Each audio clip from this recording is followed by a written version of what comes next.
Buddy, hopefully Holly can figure out her side of the things. And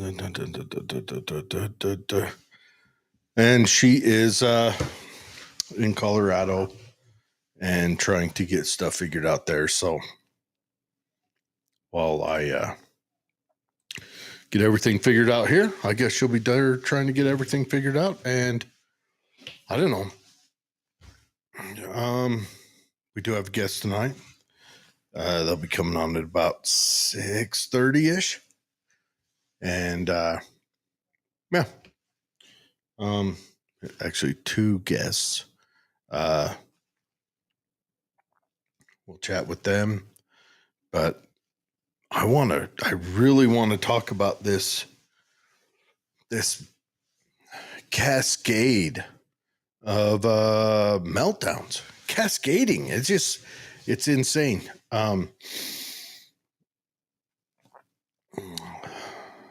don't want to say it's all Democrats or all the left, but it's hard not to look at. It's like a symbol of the sea change in our culture. But we'll get to that. First, let me turn on this intro.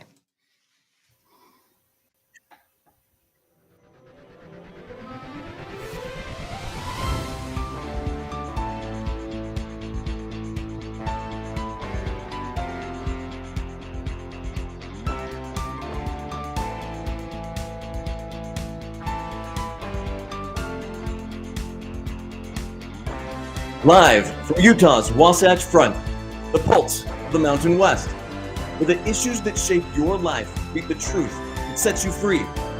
Across Utah, across the Republic, and around the world, welcome. This is KMMU.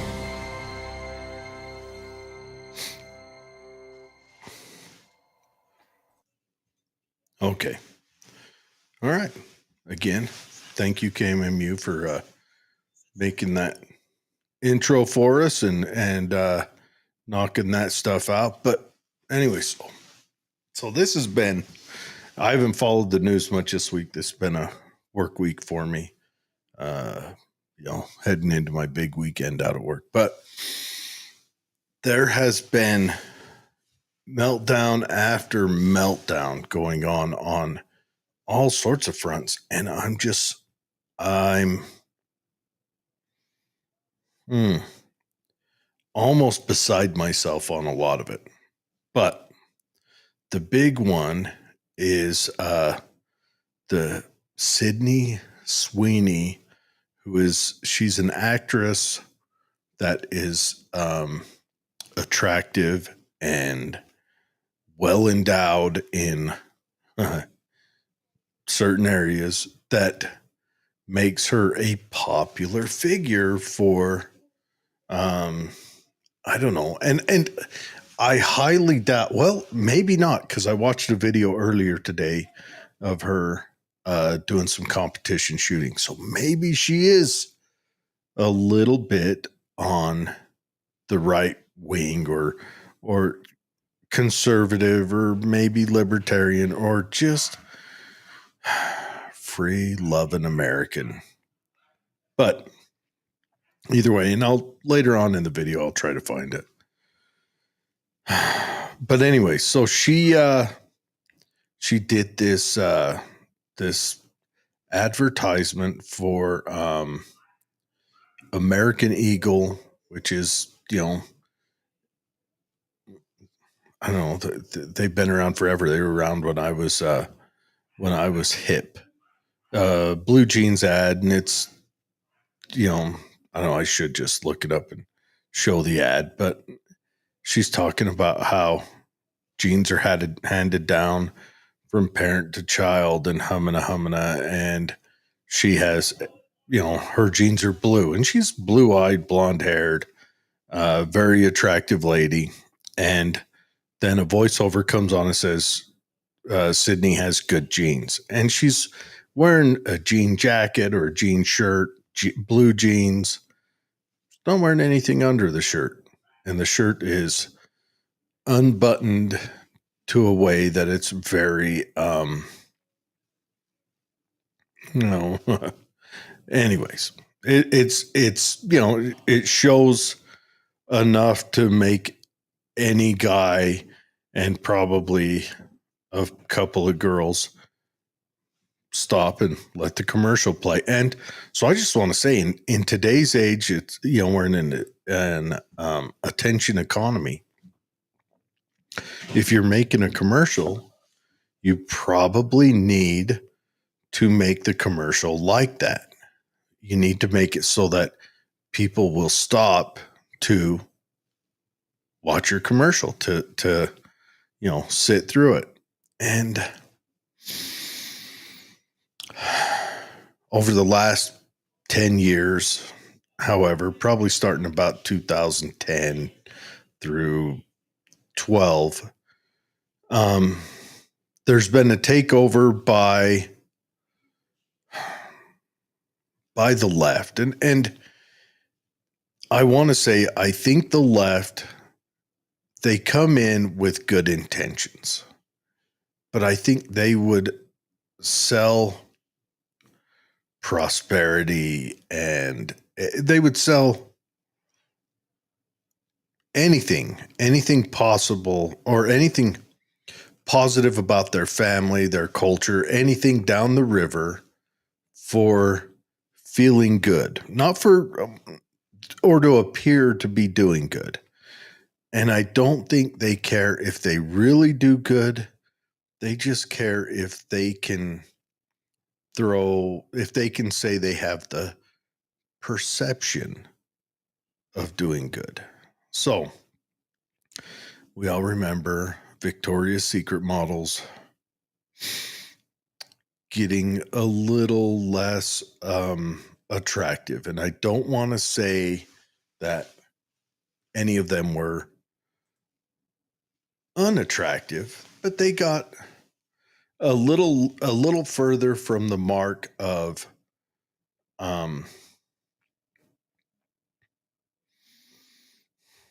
I guess traditional beauty, or what was seen as beauty. And so they all Victoria's Secret lost a lot of money doing it. They had the healthy at any size movement, and I don't want to, as a, I'm not a thin guy myself. I don't want to disparage that, but factually, it's bad advice. Factually, it's bad advice to tell people to not be concerned about their health. That, I mean, most everyone who did that, who did those YouTube channels and everything else, or did the speaking circuit about that, most of them have passed away since they've done it in the last 10 years. And I didn't mean to laugh while I said that, but you can't help it. You can't come out and say, live unhealthy, put extra strain on your heart and your organs and your joints and your muscles and your bones and everything else, and it's healthy, and preach that to people and expect good outcomes. I think as a nation, we're going through, maybe it's been a big sea change. It's been one of the wildest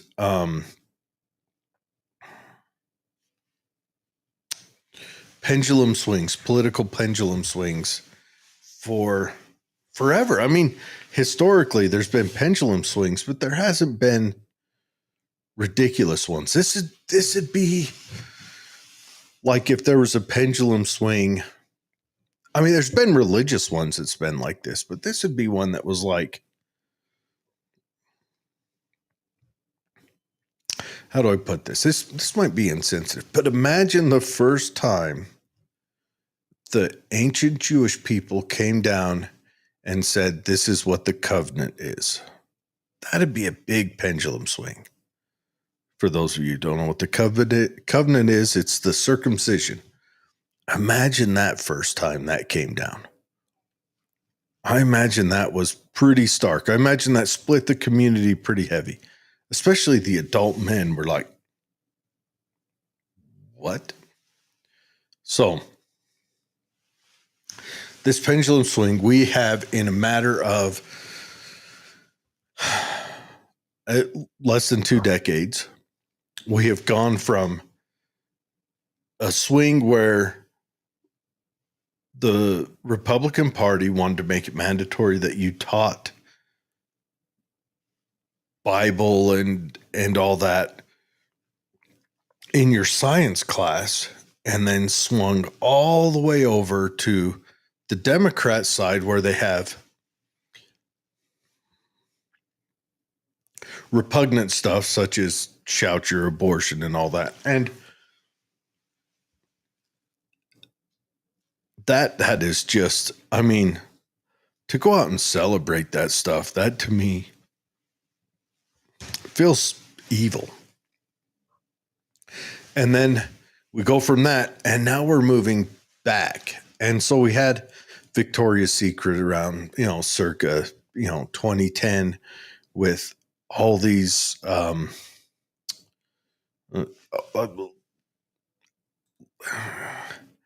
ladies that are, well endowed, yet very thin, wearing very little clothing. And then we go to more substantial models. And I'm not saying those ladies shouldn't get the chance to model. I'm just saying that at the cost of not allowing the other ladies to continue to model, they threw this unhealthiness up on the altar for the sacrifice. And now we're coming back. So American Eagle, they put that commercial out. The left is saying it's Nazi propaganda, and it's really because they're saying it reminds me of eugenics. Really? Because they're making a pun in a commercial with a beautiful, very popular, as we'd say in the Army, she is flying with hung ordnance actress. They are screaming about it. And Crystal Ball and all these well-known, yes, they're far left. Yes, they fall into every leftist trap that's laid out before them. But you'd think this one they'd see through. I doubt American Eagle is a far left company. I doubt they're anything of the sort. I doubt Sydney Sweeney is far left. Let's look up American Eagle stock jump. All right. So, oh my gosh. Okay. So there is a 16,400% increase in user message volume and a $200 million increase in market value. And that's where, is the woke dead? Or is this just, because forever we saw it, we sat through, I mean, a lot of us didn't sit quietly through it, but we sat through the defund the police movement because, yes, you guys were irrational on that. And we sat through, what other movements did the left have? Well, when Trump won and they started, all the blue hair started coming out, and if you have a septum piercing, I'm sorry, I've kind of stereotyped you. Prove me wrong, but all the septum piercings kind of losing their mind over fairly irrational stuff, which is something we saw coming from the Republicans just prior to the I forget the court decision. It was a Supreme Court decision that made it so that you can't force intelligent design in biology class. Let's remember, Democrats, let's just do the little time lapse thing. Let's remember the Republicans dragging Bill Clinton to the courts for lying to the people. But what did he lie about? He lied about whether he had sexual congress with Monica Lewinsky, which he did. But it was kind of irrational that they did that. And that, I mean, well, Bill Clinton committed war crimes over that, but that kind of solidified Bill's win. Anyways, Holly, you've been missing out. I'm glad you're here. We're talking Sydney Sweeney and great jeans. Oh my goodness. Yeah, that's pretty great. They sold out of their jeans. Did you mention that? Well, I said they had a 200 million jump in sales. Yeah, they sold out, and that's what happened when they went after Chick-fil-A. That's what happens when they go after people. I think the woke agenda might be up. I don't know. I'm hopeful that we can go back to just being Americans and not everything's Nazi and everything else. Well, Chick-fil-A, I think, happened at a different time. Sure. Chick-fil-A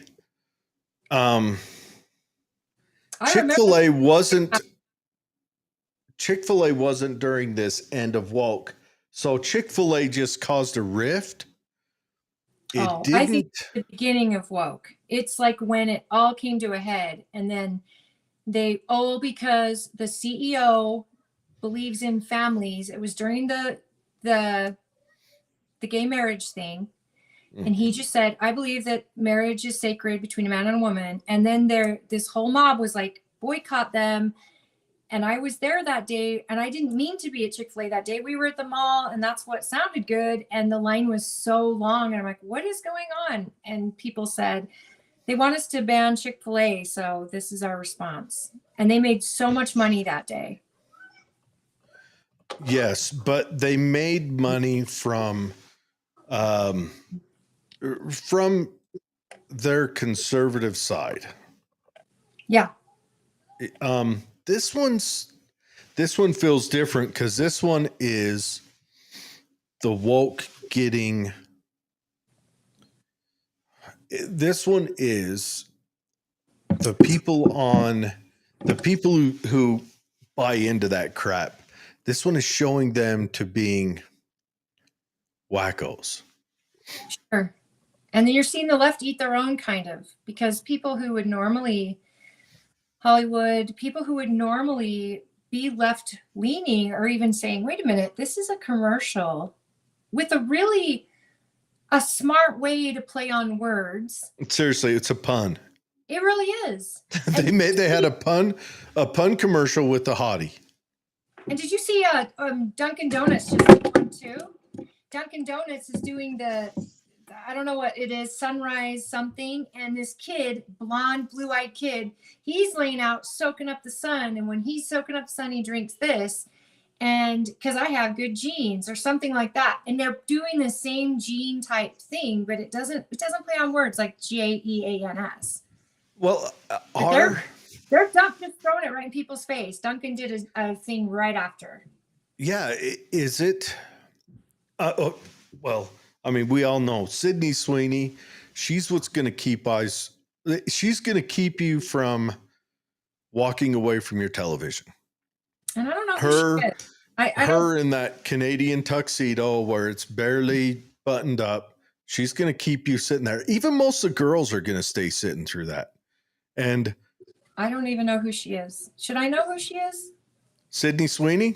Yeah.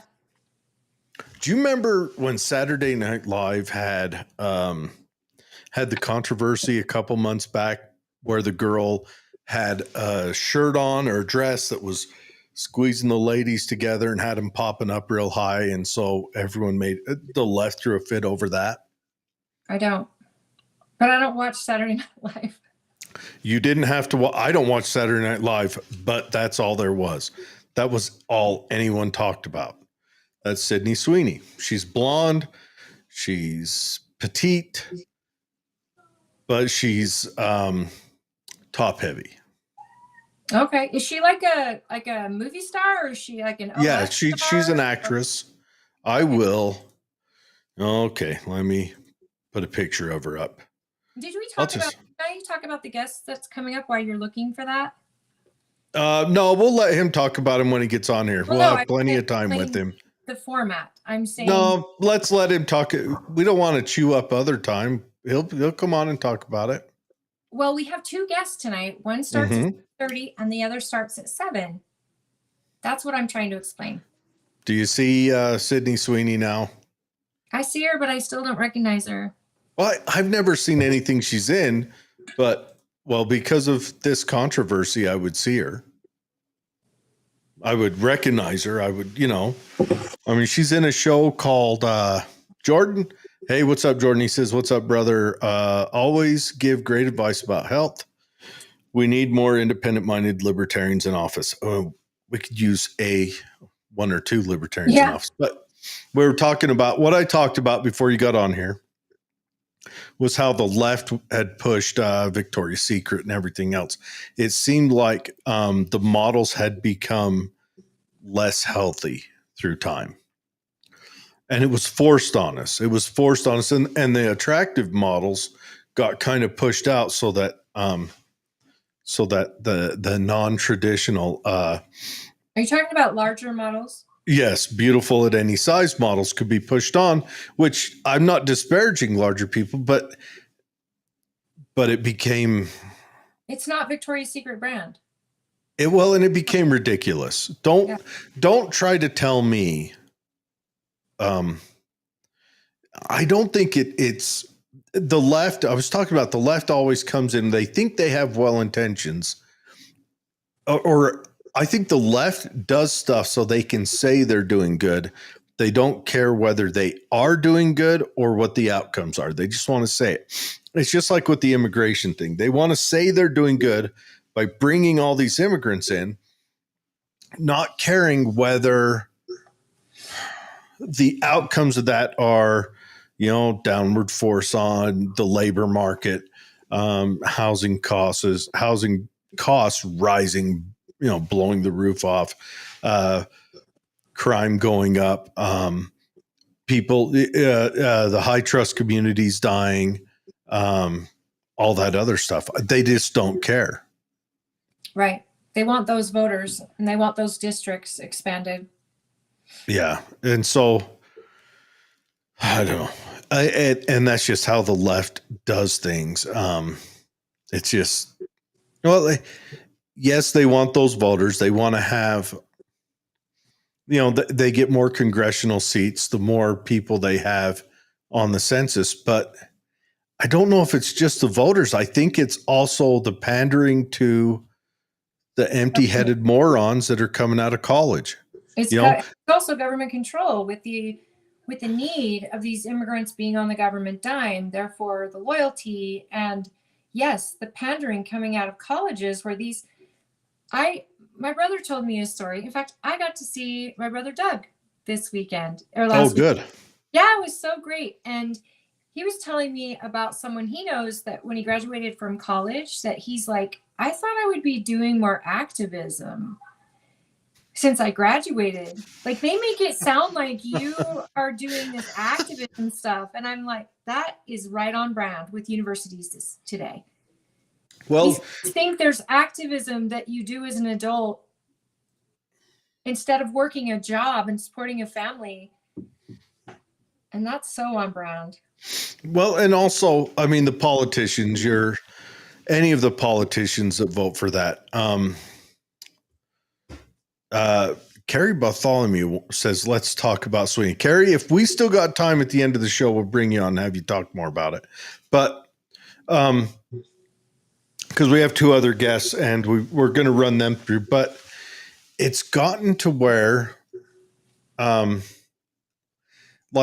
got Swalwell and Pelosi and all those Democrats, they're pandering for power. I don't think they honestly believe anything they say.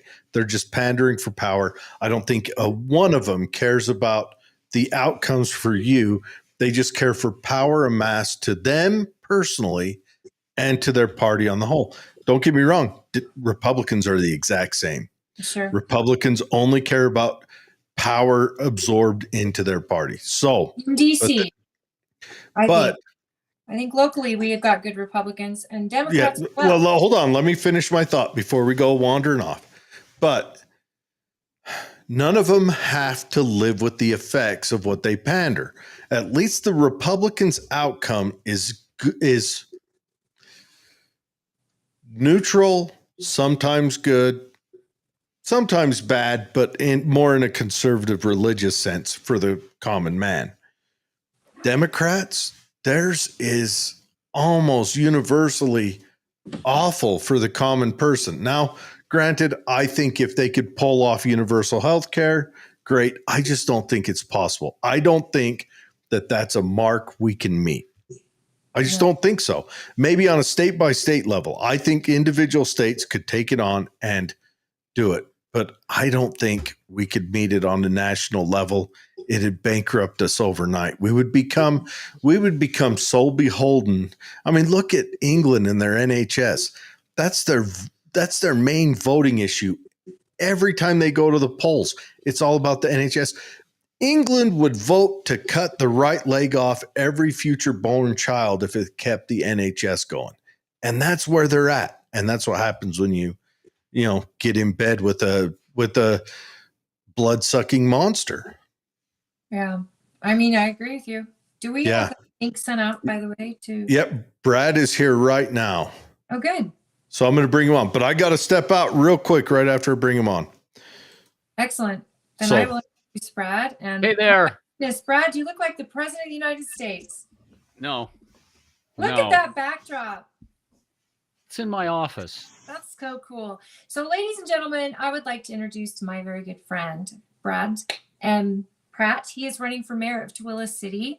And full disclosure here, I know I had a late start. I am traveling. I'm out of town.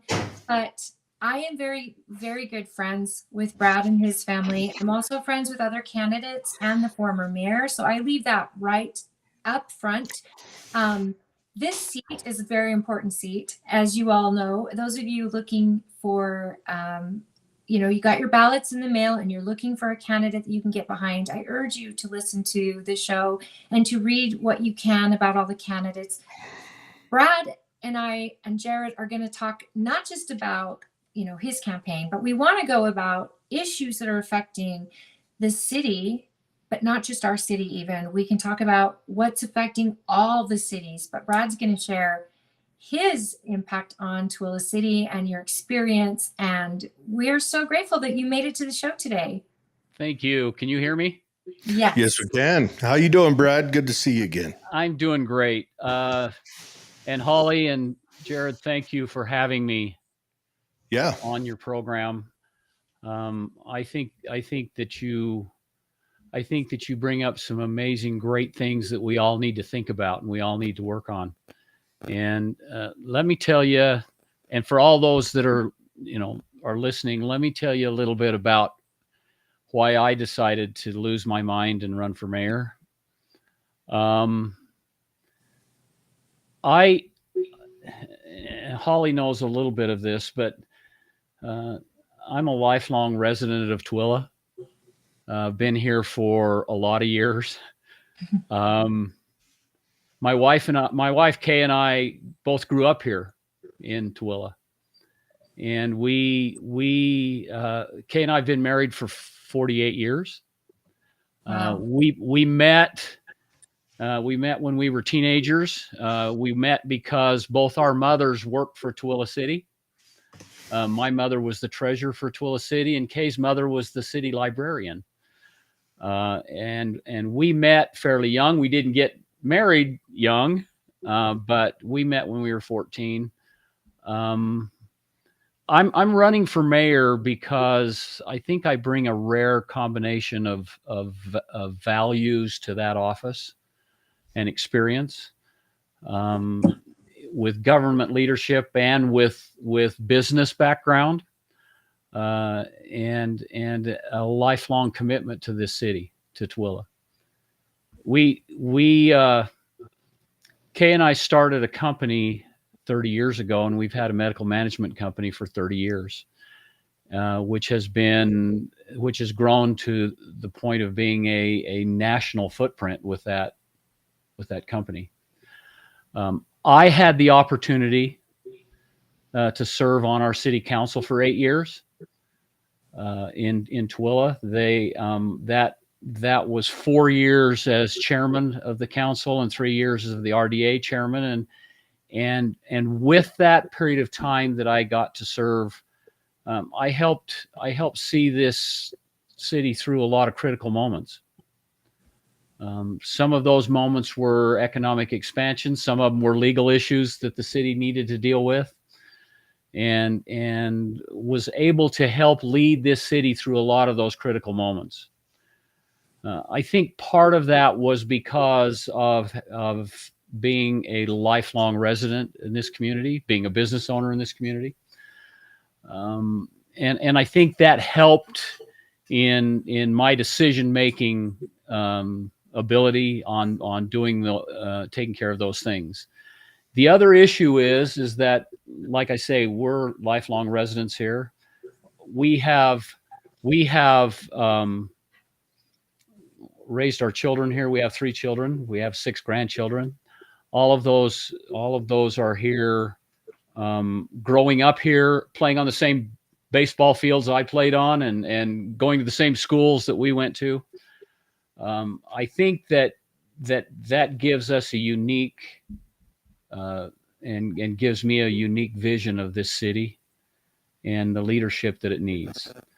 We do have some interesting things happening in Tooele. Tooele is growing at a rapid rate. When we were young, in high school, I think we had 12,000 residents in Tooele. We've passed 40. We're growing rapidly. With that growth brings a lot of challenges. There's a lot of things that are changing to the point that I think we need leadership that's going to step up to that challenge. There are things that, in my, even out on the campaign trail, as I've been talking to residents, they bring up the same challenges. What kind of challenges, Brad? I'm curious what you're learning in your campaigning. One of the big things that has come up is our transportation situation. SR 36 to all of the residents here is a huge concern. We lose 70% of our workforce. We lose them to Salt Lake. They're commuting every day to Salt Lake to work. That has created, with the increase of population, that has created a real strain on our transportation situation. Some of the other things, and I definitely have a vision on how to help that and try and correct that situation. The first is that I think we need to look very closely at the. I think we need to go back and look real close at the Mid-Valley Highway. We need to put. I was on the Wasatch Front Regional Council when that was all in its beginning. I want to, and the first third of that highway has been put in. I want to see us push that through to its completion, so that the second and third phase of that highway is put in and realized. The reason for that is that we need to find that north-south relief in our transportation situation off of SR 36. Can you explain to us what happened with that development? Because I know that our commission got it through with the help of our congressmen, our state senators. I mean, our city council, everybody had some part in getting that highway built. And here we are going into what? I mean, this should have been completed as of 2027, right? And yet we got put on the back burner for that. We did. We went through the EIS on placement of that highway on the location of where it was going to be built, and the progress began. And here's what happens. I know that we had I think we even had our city come in with some questions on placement of and location of where that was going to be. And that gave, I believe, the state of Utah, UDOT, an excuse to stall that project out, move that money elsewhere on other projects in the state. Like the Olympics, perhaps? Well, and if you understand the way that it works, we need a stronger political footprint when it comes to dealing with the state. Is that legal for a state to get money for one thing and then spend it on another? I think what happens with that is because I know if I personally got a grant from the government, and then let's say I got a grant to study how fast crickets run on a treadmill or whatever dumb thing they give grants out for, and then I turned and did a study on how fast sparrows fly into windows, I imagine I might be in a little bit of trouble. How is it that a state can have laws that it will enforce with violence that it will not follow? How does that track? Here's when you're talking projects like roadway projects, there is a priority put on spending that money, and that priority is actually set politically. And there's allocations for those projects. Back again when I was on the Wasatch Front Regional Council, and that's where a lot of this is discussed and decided, and things are put in process. The issue is that sometimes other political entities in the state that have a greater amount of pull than we have out here. Mayor Marshall one time that was with me at one of those meetings said he felt like a lizard out on a rock because he thought we were being a little bit neglected. But I think what happens is that those projects become the priority changes, and we don't keep our priority as far as that project going through. Now, that project was designed in 3 phases. It's got a first, second, and third phase. And all of that, there's a lot of items that have to go into place to start from phase 1 and then go to phase 2 and then go to phase 3. And I think what delayed that project is that there began to be question on placement of the route of that road, even by our local leadership here. And that stalled that process. And therefore, the money allocation changed and went to other projects. I want to get our political leaders together again in our valley. And I want to get them out there, and I want to get them with that voice back to the state that says, you know what, we're not just in a need, we're in a critical need for this transportation corridor. We need to get that. We need to get some we do need relief getting into Salt Lake. We need to quit spending all our tax money in Salt Lake. We need to quit hiking our taxes every year. Well, not every 2 years, we get a tax hike out here. Eventually, we're going to start losing population to loss of housing. And then, pitchforks and torches. I mean, that's where it ends. And Jared, I don't want to lose population. I don't even want to stop I don't want to stop I don't want to stop people coming here. Again, when I grew up, we had 12,000 people here, and we're over 40,000 now and climbing. I don't want to stop that. What I want to do is for us to adjust and prepare for that future. Some of that adjustment also includes we have a water situation here that has a tendency of restricting what we can and can't do. Well, we're moving to an area. We're not touching it yet, but we're moving towards an area where we're going to become like San Francisco, where wealthy people will move in and your natives will have to leave. Well, and I can tell you that there is a great mix in a community of housing. Keep raising taxes. Give us another 10 years of every 2 years we get a tax raise. Let's fix that raising of taxes situation in another method. So I would like to chime in. Sorry, Brad, but I found that we've been able to collaborate, not just as a party, but I've been able to collaborate with the Grantsville mayor and the Tooele City mayor, Stockton mayor, Erda, Stansbury, Lake Point. I think that collaboration is a necessity. And I've spoken with you privately, and I know you're big on that. And keeping that going. The importance of our local municipalities getting together on these issues is huge. And especially our congresswoman, who is a fantastic representative, and our elected state Senate and House members, Nicolene and Bridger, for example, they're part of every collaboration I've done with the party situation. I would love to see that in a new Tooele City mayor, because Debbie Wynn has been great at that.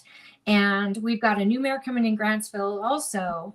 And those are two mayors that I've been able to work with greatly. And I think the people are the benefactors of a good collaboration within these municipalities. And I know you've agreed to it, but do you see the reasoning and the benefit of that? It's interesting because we have outgrown and are outgrowing the ability to stay as a big fish in a little pond. The pond is growing, and it's not just Tooele City. We're growing out here to the point that we have to change our mentality when it comes to standing alone individually and making it versus getting together, working together, collaborating together to solve the entire problem, not just our own little individual problems. We can't stay individual anymore. What did the Wasatch Front do when this happened to them years ago? These individual cities began to get together and join together to solve all of their problems, not just individually try to solve their own problems. We have to do that here. Tooele Valley is growing past what we ever foresaw. And it creates problems. One of the problems is we have a difficult time attracting employers here. And when I say employers, I don't mean grocery stores and restaurants. I mean employers that employ people that at a wage that young people can get a job here, stay here, work here, not drive to Salt Lake to work, stay here, work here, and raise a family here, buy a home here. And even though, we all know that young new home buyers can't afford a home that's in a medium density or a low density situation, has to be an affordable home to start. But if we can begin to attract employers here that they employ our residents at a higher wage, then we can start that process that I went through when I married Kay, and we lived in an apartment, and then we built a little starter home here, and then we worked for 20 years, built a business here, and we were able to continue to grow and move into a more affordable situation and a greater situation, and it was all done here. And that's what we want. We want to keep our citizens here, and we want to give them the opportunities to grow and stay here. We have some great we have some great opportunities here. We can actually educate our young people here from kindergarten through a master's degree. Right. Businesses love that. They love to be able to educate their employees here. We've got to knock down the hurdles that are keeping those employers from coming here. Our transportation situation is one. Our water situation is another. Housing. Well, also, if we brought more industry out here, that would give another tax revenue that the way we beat the city and county can take. But we've got to figure out how to tie the hands of that gosh dang school board. That monstrosity they built down there, that thing is going to wreck us. Why did they build a school that's not big enough to hold the population it needs to hold, but it's too big and too glamorous to add another high school on there? I'm telling you,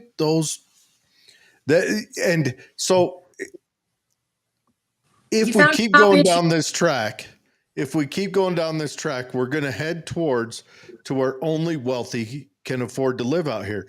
And you'll run businesses off because of a high tax burden. We've got to figure that out. And I'll tell you what's even happening with the only wealthy. You know, my fear is I don't want us to be a bedroom community to the Wasatch Front. I don't want us to be that. We have to bring businesses here, employers. We have to at a good wage. We lost. I'll tell you an exact example.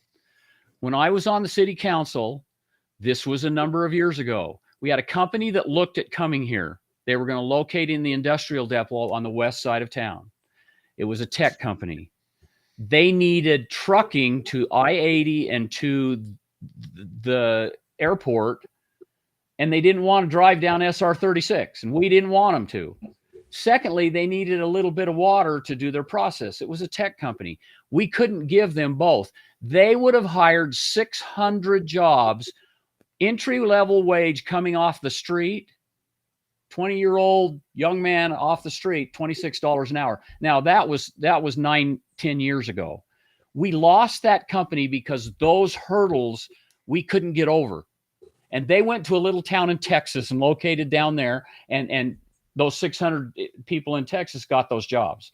We need to change that formula. If we can do that, if we can start to attract those types of businesses here, we can fix that tax burden that even the school puts on our backs, because those businesses pay in taxes to our school system. What's happening right now is our employees are going to Salt Lake, working in jobs in Salt Lake, in companies in Salt Lake, that their taxes are being paid to businesses and buying schools gas in Salt Lake, but they're living out here, and their children are going to schools out here, and that tax burden is falling directly on our backs. Well, not just are they, they're also probably doing their shopping for their groceries in Salt Lake. They're buying all their clothes in Salt Lake. We're not getting, so yes, that is true. And Salt Lake is a built up area. I mean, I think ideally it's like $5 or what do they call it? 8% more a wage on the other side of the mountain. That doesn't always ring true, but that's the averages. Salt Lake's going to attract a lot more people. And if you're a waitress out here, or you can go be a receptionist in there for, $8 more an hour. Well, for an extra $1,000 a month, you would drive around the side of the mountain. Not to mention it's alluring. If you're younger, it's more exciting. I want to stay away from Salt Lake like the thing has the plague, but that's me. I'm crusty and I don't like people. But can I say something? The growth that we're facing in our county, and what people don't realize, we have a mentality in our county that's not in my backyard. And they don't want more growth, but at the same time, they want a Costco, they want a Target. But these things require a certain populace. And what the thing is they're not considering is when we say growth, we're not just talking to people coming in. We're talking about our young teenagers and new adults who are trying to stay here, like you said. We're talking about our senior citizen parents who want to downsize and still stay here. Housing is a big issue. And we've talked a lot about housing on this show. And I'm so excited because I've invited somebody to come on and talk that knows this stuff inside and out, Chris Sloan. He's brilliant with this, and he can really dive deep into this. But what I'm finding is that we needed the colleges, so now we have the colleges who can provide the education. We need a collaboration of water between all of the cities so that we have enough water, and then we need to be able to have that corporate tax base spread out between all the cities so that they're all benefiting, because these corporations don't use the services the rest of us use, not regularly. And the school board is taking 76% of our tax dollars. So every rate hike that goes up is falling on our municipalities that are getting blamed for these tax hikes. And yet our kids aren't coming out better educated. Our schools aren't being built to address all of our students. We need more schools after that. Bonds are getting initiated so that our hands are tied for 20 years on these bonds. And yet we're not seeing a return on our investment where our students' education is concerned. So you, a potential mayor candidate, are going to get yelled at over tax hikes. Our county council is going to get yelled at over tax hikes. And the real power here is in the school districts. Okay, Holly, I don't know if you were, Holly, I'm sorry. I don't know if you were in a meeting that we had. We had a Meet the Candidates meeting in our last election. And it was it was upstairs in the Chamber of Commerce building. And I made a statement in that, and I mean it still today. We have to begin to pay attention to those that we elect to the school board as much as we pay attention to those other elected leaders that we elect in mayor or city council or our state representatives or our federal government. We have to pay attention to what we're electing and who we're putting in those offices, because our number one tax situation, again, as you've said, 70+% of our taxes are school taxes. We have to pay attention to those people that are making those decisions. That's critical. Now, again, another thing that we as local elected leaders in our cities can do is we can find ways to try and help that tax situation that the schools are saying they have to charge. We've got to bring the business base up in this valley. We've got to, because businesses pay taxes into our schools. We have to increase that business because our rooftops are outrunning our business. And we have to do that. We can't lose employees to Salt Lake. We have to change that percentage, because if you look at it, 70% of our taxes goes to the school. 70% of our employees drive to Salt Lake to work. And you know what? Even those people that are wealthy that are working in Salt Lake that live out here, they don't like driving to Salt Lake to work. I've heard from all of them. They don't want to drive it anymore. It's become it's become 2 hours to get there if we have one little mishap driving to Salt Lake. So they don't want to do it either anymore. We've got to change our business structure here. I think that's one of so we've talked about my top 3 goals. I want to work on our transportation situation because that's got to be relieved. We didn't plan on 50,000 people in Tooele City. That's got to be addressed and changed, because that's one of those roadblocks that keeps us from getting business here. We've got to work on our water situation completely. Yeah. And again, we can learn from the Wasatch Front. We don't have to reinvent the wheel. We can learn from what they did in there. They become interconnected, and they put together water districts, and they put together that political entity that governs that. But you know what? It solved all of their problems. Well, not all of them. I mean, even everywhere in Utah is having water problems. Yes. Yeah. I mean, the Bear River. But is there anything we can do to hold our school district accountable? You know what? A loud voice, Jared. I'm trying to, but we've reached out to them. They don't respond. They Well, will not. They wouldn't come near me with a 10-foot pole. And They it's not, are. they have to. They know they don't have to. Jared And and I so can barely find out who they are, let alone get them to come on. They will not come on. they'll come on when they're running.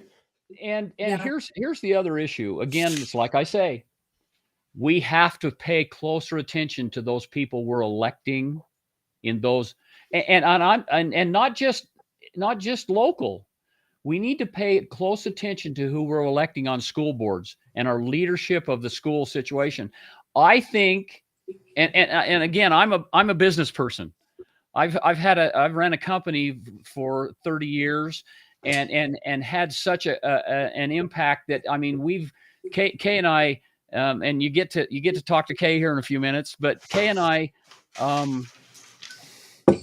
we took care of the financial end of the medical business. $50 to $80 million a year that we had to take care of, so individual doctors' offices could stay in business, stay in practice, and in that you learn that you have to be able to justify everything that's being spent, and you have to be able to show it that you're making a profit in that. The school needs to do the same. They need to justify, what's being spent and what they're, because again, you can't balance the budget by raising taxes. That's not the way taxes work. Oh, Your taxes really? that you raise, you don't get them until next year. Well, you balance the budget by tightening the belt. yeah. That's the way business works. I don't know if you've ever met anyone in government, any elected official, but they would disagree. Jared, I've been one. I'm going to jump in here because somebody that I respect very much has made a comment regarding this, and she has been a school board member, Camille Knutson. She's run for Senate of our state. She's very, very smart woman, and we've had her on the show before. She says increasing the business base is the only solution. Yep. Because legislators have created the process to fund schools through taxes. Changing school board members won't change the process. Now that makes sense, because if legislation except for that school, except for that monstrosity, that waste of acres, who decided on that? Jared, part of what at the ballot box, most board members run unopposed. Business also wants a strong education system for their employees. School board members need to be part of the county conversation to increase the businesses coming. That's all absolutely true. And if we have a process at the state who's making it the school board all powerful, then we need to fix what's going on at the state. And yes, we need to dig into every person running for school board and get more people to run. And conservatives need to challenge them. Let's remember correct. The state constitution puts the schools as the top tier. The state constitution puts them on top. They get every bit of land that gets confiscated. They get your firstborn child. They get all that because someone somewhere listened to Horace Mann. But, and I don't want. But who voted on? I want to know who. I want to know the committee. I want to know what kind of kickbacks they got for that monstrosity that doesn't look. It's beautiful. The school is gorgeous. It would be a masterful, wonderful masterpiece for any university that is a high school in an area that needs school. It needs classrooms, and they wasted it. They wasted all that acreage to build a beautiful thing so they could put their name on a brass plaque, not so that they could service us with what we needed. That's what's killing us. I will tell you my viewpoint on all of this, and I'm coming into this with this viewpoint. I don't like when I hear from elderly people in our community that that come to me and say, I don't know how long I can stay here. I've been here my whole life. I don't know how long I can stay here. I'm being taxed out of my home. Absolutely. And then I have young people that are newlyweds that say we can't afford the house, not because we can't make the house payment, but we can't afford the taxes that we're going to have to pay. And then I have to look at it and review and go, what is going on? Why is this way? Where's this tax coming from? Then I look at it this way. I go back and say, okay, if I'm mayor in Tooele, what can I do as a leader in Tooele City to help that situation? What can I do? I can't change the school. I can't. I don't have that authority. What can I do to help that elderly person and that newlywed couple solve their problems? That's the way I look at this. The way I can do that is I can attract some way, I can go at it some way in attracting tax here that will help offset that situation at the school. Then I'm going to go back to all you residents and I'm going to say, you're the ones that have the ability to change what the school does. You're the ones. The residents are the only ones that can have authority over the school system. You're going to have to go after it. But I, as a mayor, I can do those things to attract something that would help offset that tax situation and relieve it a little bit, make it so that it's not going up every year. Brad, you actually were on this council, I remember years ago when the original development was being discussed. And I remember because my husband and I were looking to buy a Chick-fil-A, and it was you that said, well, they've got Chick-fil-A is looking at putting in this development. Yes. The new development that's putting up Ross and Hobby Lobby and all that, this has been a decade in the making at least. But it was under your council, right? When you were a councilman that these plans were being thrown out. Yes. And they were being planned. I'm just curious, like, how many of those projects are waiting for approval? And why did that project take so many years? Okay, I'm going to tell you the interesting thing about, and you're talking about Founders Point, and that's a development that we went into actually with the property. We worked out a deal so that developer purchased that property. And we put all of the plans together to have that move forward. Then here's the bad thing that happened in the middle of all that, because those businesses are retailers. Yeah. We had COVID that happened. COVID came along. Retailers stopped building stores. Retailers stopped expanding. They stopped moving forward. And not only that, none of us could even go to them. We couldn't go to the store. And so retailers stopped. That put that whole project back years. But it started with us on the county. I was the RDA chairman when we put that all together. I actually had an opportunity the other day to talk to Victor Kimball in Kimball Investments, that is the investment company over that. And he called me and congratulated me for running for mayor, because he says that project is a great project and it's going to be great for this city. It's going to be a wonderful thing for the city. There's a lot more coming. But when I'm talking about employers, I'm not just talking about these types of projects. Sure. I'm talking about offices, doctors' offices, tech companies that will employ a lot of people and will pay manufacturing. And I'm grateful. I'm really grateful that has been pushed across the finish line, and those businesses are coming here. That's a wonderful thing. I want people to stay here. I want people to work here. I want people to shop here. I want them to spend their money in businesses here. Yeah, not go to Salt Lake to Costco. I want them to spend their money here. You know what? I've met with Costco before. They told me in a meeting when I met with Costco, because at this same time that Founders Point was being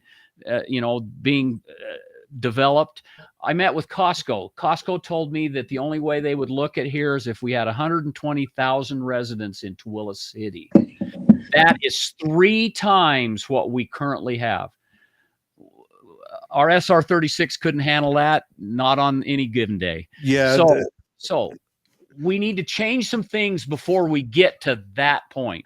We need more manufacturing. I think that's where tech's a good one, but it's a lot of water. I think tech's going to be trapped in AI soon. I think manufacturing is where we need to manufacturing. We need we need manufacturing companies or companies, office companies that instead of having you to drive to Salt Lake to your office, I'd love it if you could drive, here to your office and stay here and work here.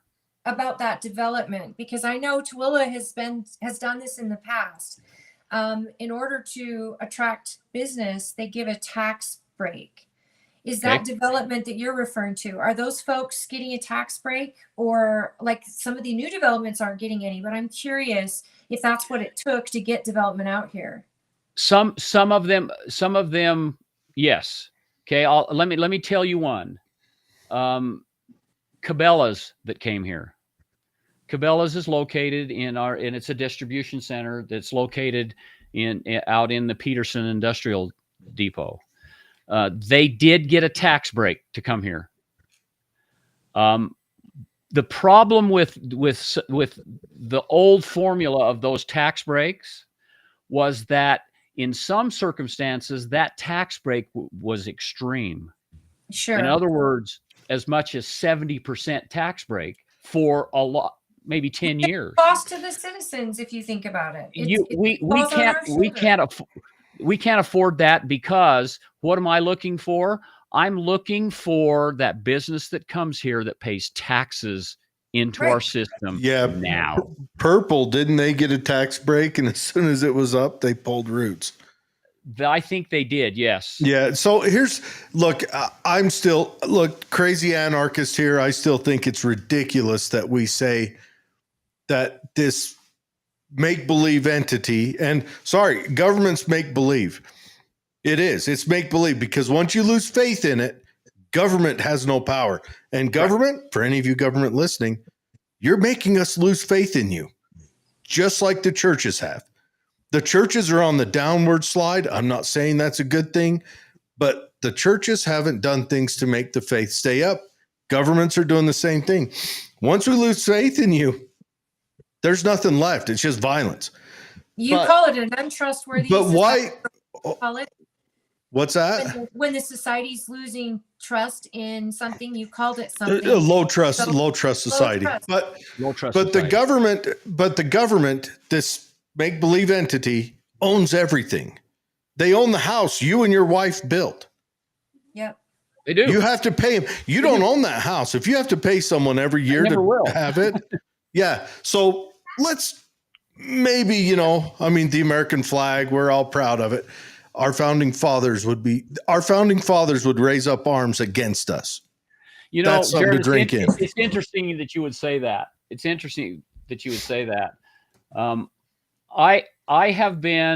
My family has been an American family since 1636. My relatives came here in 1636. My family also was part of the pioneers that came here, and Parley's Canyon and Park City is named after one of my great-great-grandfather, Parley P. Pratt, came here and helped build this state.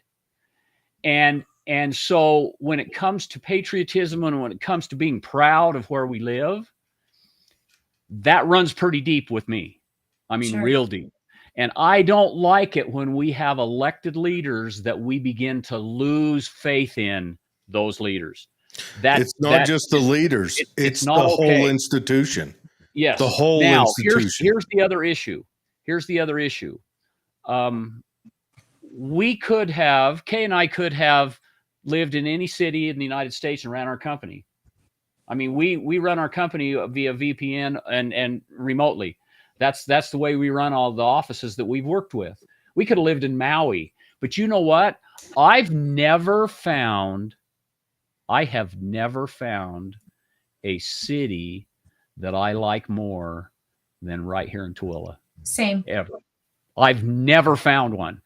Every one of them have a certain amount of problems that are associated with them. All of them. I don't care where you go. There's a certain amount of problems with any city. I've not found anywhere where I'd rather live. I want every resident in Tooele to feel the same. I want every one of them to feel the same. And I want to do those things that can help provide that opportunity for all of our residents to like this city just as much as I do. Sure. And that's where I'm looking at this. That's where I'm coming from in this. I want to be our next mayor. I think I have the background and experience to lead this city forward in a couple of good directions and help solve some of the things that we've talked about tonight. Mm-hmm. I think I can do that. I know I can. I've been able to bring our other leaders together in the past to make some changes. And some good changes, even to solve some legal issues that this city has had. I had to bring leaders together to solve those problems. But the solution of those problems has helped make this city go forward. And it actually has ignited a lot of the development and a lot of the residents to come out here. That development that we talked about, Founders Point and that legal solution helped drive that forward. So I know that I can do that. I know that I can take this city forward in a good direction and solve some of these problems that we've talked about. That's what I want to do. That's why I'm running. Perfect. Very good. Now, and it'd be good to have you on our side to help us hold the. Look, I don't want to say the school board's bad. I just want to say they've run away. They've lost the plot. They've gone delusional. How do you, when you don't like what your elected leaders are doing and you don't like the direction how do you take care of that? I say it all the time, but no one listens to me. Zero incumbents. I'm about zero incumbents. Not an incumbent again. Never vote another incumbent in. Let them know that seat is very temporary. Don't screw with us. Well, and we need to reinforce the fact of who do they work for. Well, I mean, I know where to buy tar. I've got a link at Fazio now. I can get feathers. I'm just saying. Say really quick, I don't want to go through the other one, but Camille made another thing. She's been told directly from businesses that when they've researched coming to our county, everything would be great until they checked social media for information about schools. Employees don't want to live and work for a company in communities that don't have a positive education experience with their schools. Sure, that's great.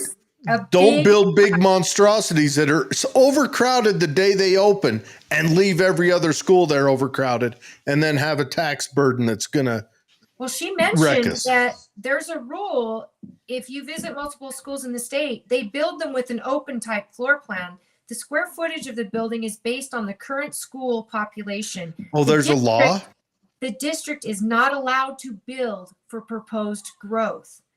At the time, the district asked voters to approve a bond. They would only approve 3 new schools. The district wanted to build 6 based on proposed growth. Deseret Peak square footage will be more used than any other school in the district. Camille, why does it have that great big atrium thing? Why does it have a proposed homeless shelter in it? Why does it have all these things? Make it make sense. Why would we put? This is a hot look.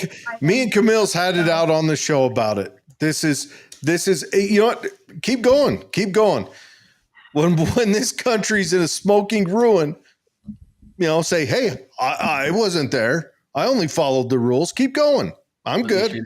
Okay, all right. Okay. Yeah. So hey, I wasn't hitting you hard, Brad. I'm hitting the circumstance hard. You know what? I'm agreeing with you completely. I am, because here's the other thing that is hard for me. Again, I don't like it when all of a sudden people that even own their home can't afford to stay in it, and they've been here their whole life. I don't like that, and so I have to look for what is the cause. What's causing that problem? And then I'm the type of person that's going to go, We got to go about fixing this. We got to figure out how we can fix this problem. The school situation, as far as the schools that are built and what we're building, I went to Twilla High School, but I went to the old annex in Twilla High School, and they built a new high school after I left Twilla High School. And the very first day that high school opened, it was at capacity. Right. Yeah. And then they've got to spend portables. They brought portables in, and students were in portables. That means that we need to change that mentality of what we're doing and how we're building things. Again, the buildings they build.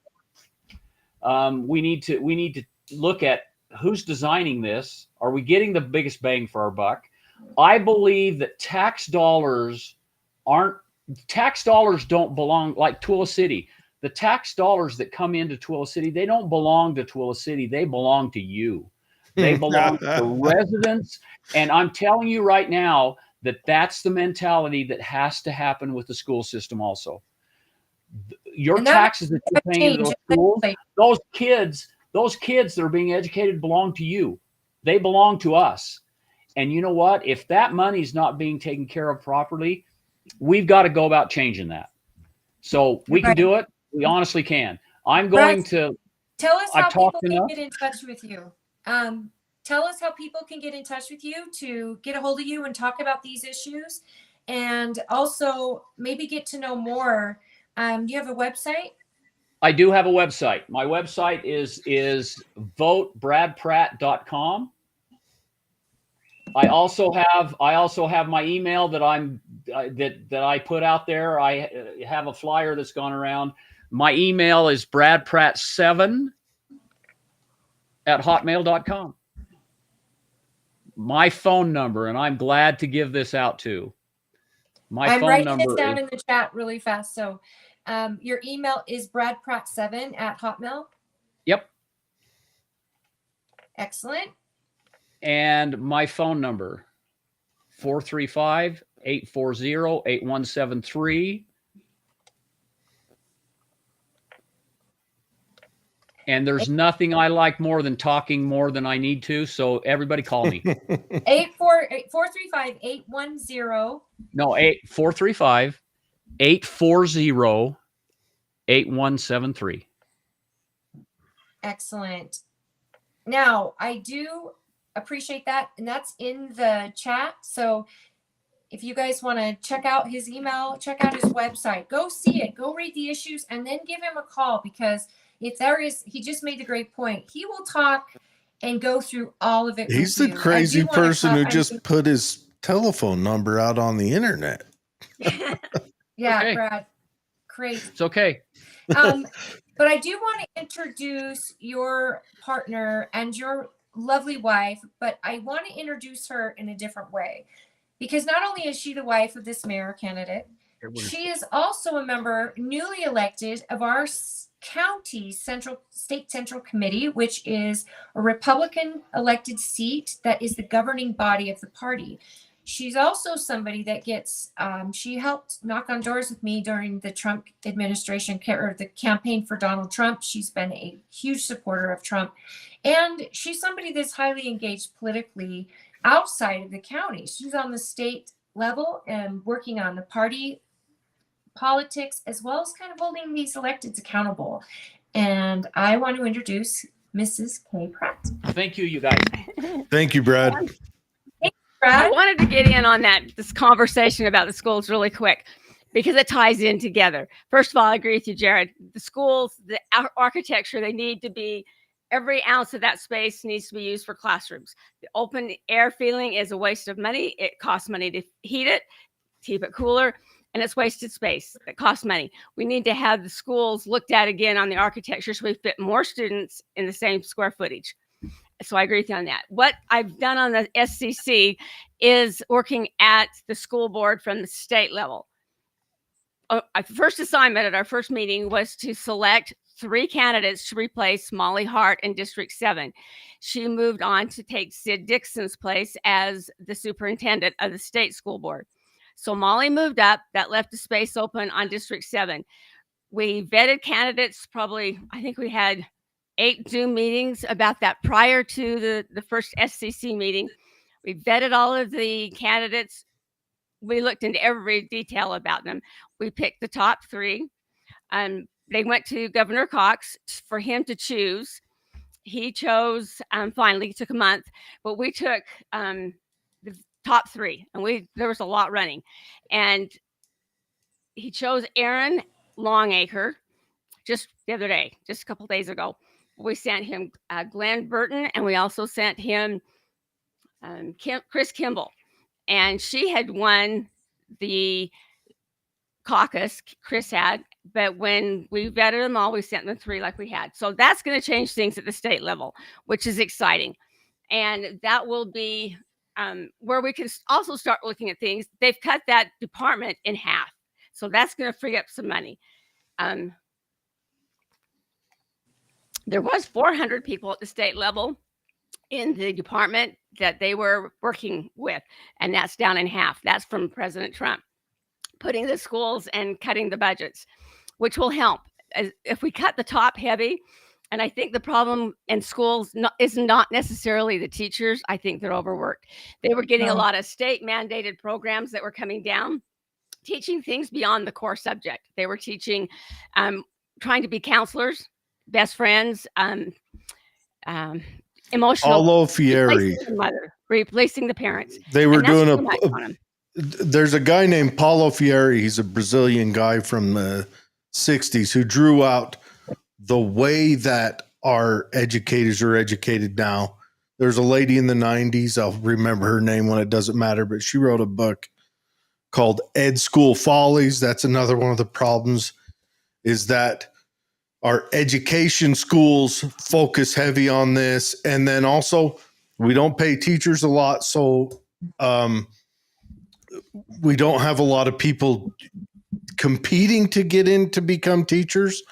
That's not saying teachers aren't valued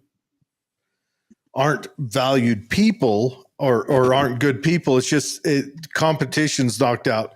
And when you take competition out, meritocracy dies, and we're left with a lot of problems. So I'm hoping that Donald Trump putting a target on the Department of Education is a big cure for a lot of that.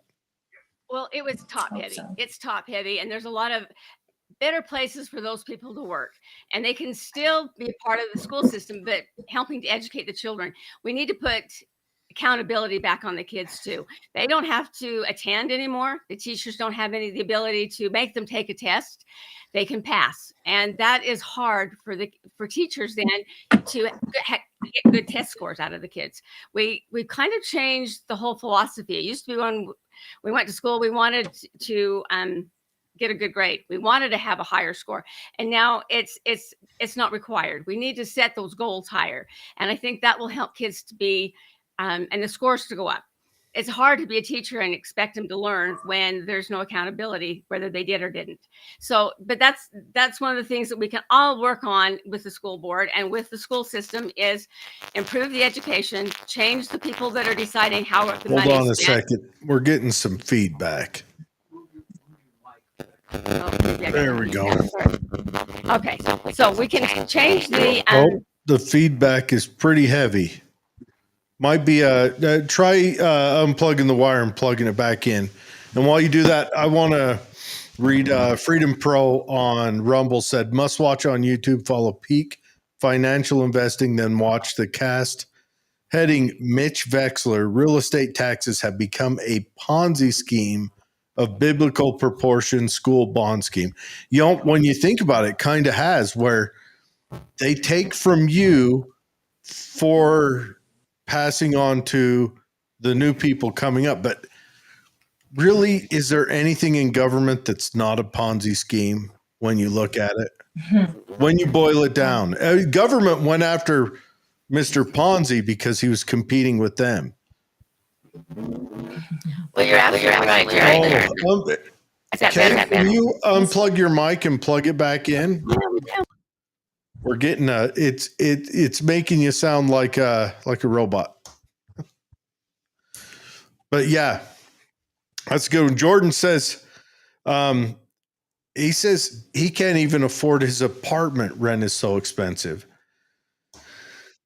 And that's a housing crisis that we need to address on the state and national level. But again, that's interest rates go into that. Opportunities and jobs go into that. Taxes go up, but people's wages don't. And everything else is going up and wages don't. And I mean, I think it's absolutely right if we focus on more opportunities here in this city and we have mayors actively looking for business to come in. I mean, that's a step. We also need to address the growth in every part of the state, every part of the nation, and we need to do it smart and well funded, but smart and long term. We have to look towards next decade, not tomorrow. And we also need to make sure that these kids are educated with proper education. Who cares if they want to change their name? And this, this extra crap that is going on in schools behind parents' back, that needs to end. And I hope this new Trump thing will do that.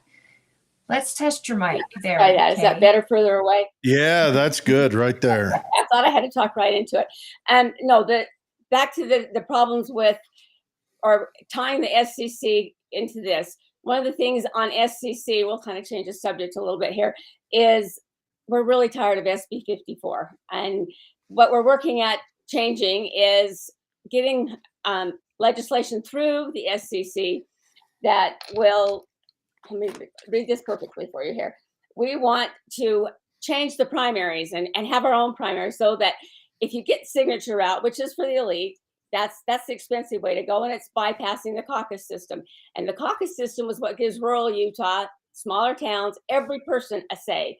And if we lose that, then we'll just have the elite running, and it won't have the grassroots effect. Become an oligarchy if we do that. Right. Which one could argue we're heading that way. I mean, Mitt Romney bought his way in.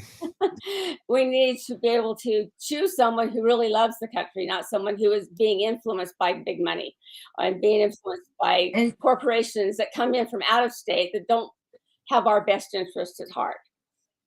But I have to say, these folks are buying their seats, yes.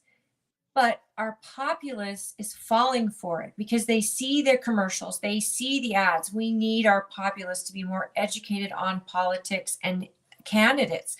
That's why Jared and I do stuff like this. If we can just let people know who is doing what and what their values are, and the people have contact information, and they actually decide to take this race, for example, at the very most local level that affects their lives the highest, is right how they vote for these races in their cities. If they just make a phone call or visit a website and just get to know who is running for the seat and find who matches their values. We have a population of people who don't want to be bothered with politics at all. And that's where we talk to people about who was running and let them know the information, because they don't have time to do all of it either. But that's what those corporations are depending on. They're banking on the uninformed voter to be influenced by the big money and the trinkets and the flashy things that they put before them and put in their minds. And it's not what's best for you. And that's who they're banking on. And so we're hoping that through the SCC, we can have our own primary for the winners of the caucus that gets the R by their name, and that they truly are Republican. Because when you're being influenced by the money and you stay in office, that's what's turning our state blue and changing our values and changing our faith and family, country first, and everybody have a say. And Kate, we know what it would cost to do our own election. Run it. They said it's going to be pretty less. I mean, much. It'll be the same elections, but we will just have an R by their names or not by their name. You know who gathered signatures. Yeah, it's a private party election. I can't think it'd be that much money. I mean, we did it in Super Tuesday when we had our caucus night, and our county clerk ran that election, just inputting the numbers and stuff. She runs all municipality elections. We're investigating that to make sure that all of that is met, so it's not more expensive, but that the impact happens, so that we change and have people that win the caucus, that are the grassroots, that are the guy who may not doesn't get influenced by, say, green energy or another large PAC company or PACs that come in, or George Soros,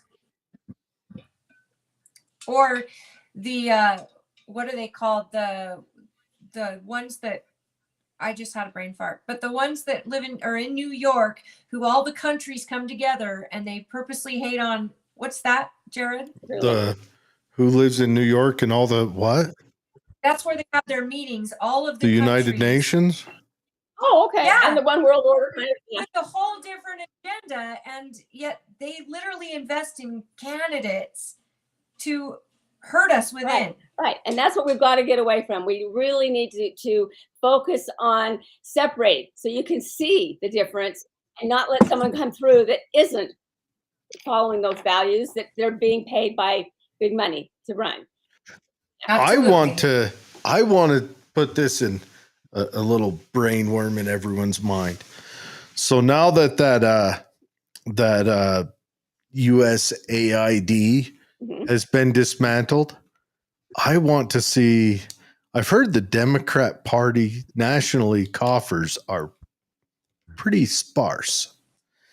And I've heard, so doesn't that make you think that maybe, just maybe, we have been paying taxes to the Democrat Party for 30 years now?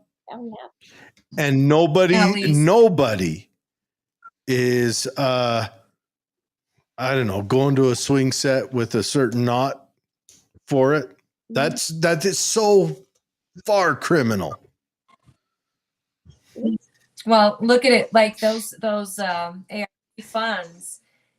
How many huge organizations that are there to destroy us are funded by those? These protesters, these advocates, all the energy, all of that. And they're accusing us of starving children because there's food in a shed in Texas that we're not feeding the kids. What? No one has bolt cutters? What's going on in this shed? You can't get the food? Why not? It's insane. But you're absolutely right. It's a low trust society because of what we've been through, especially over the last 10 years, especially the last 5. People do not trust government anymore. And Kate, there is something that I wanted to talk to you about because you are the one who has done the most research. I love your work at the SEC. The people who voted for you are going to be so proud of the work you do because you really go all in for Tooele County residents. I appreciate that. But I want to get into the governor's executive order that he signed regarding development and especially statewide development. I think Jared would be very interested in this. I certainly am. And I'm very interested in what you've found out.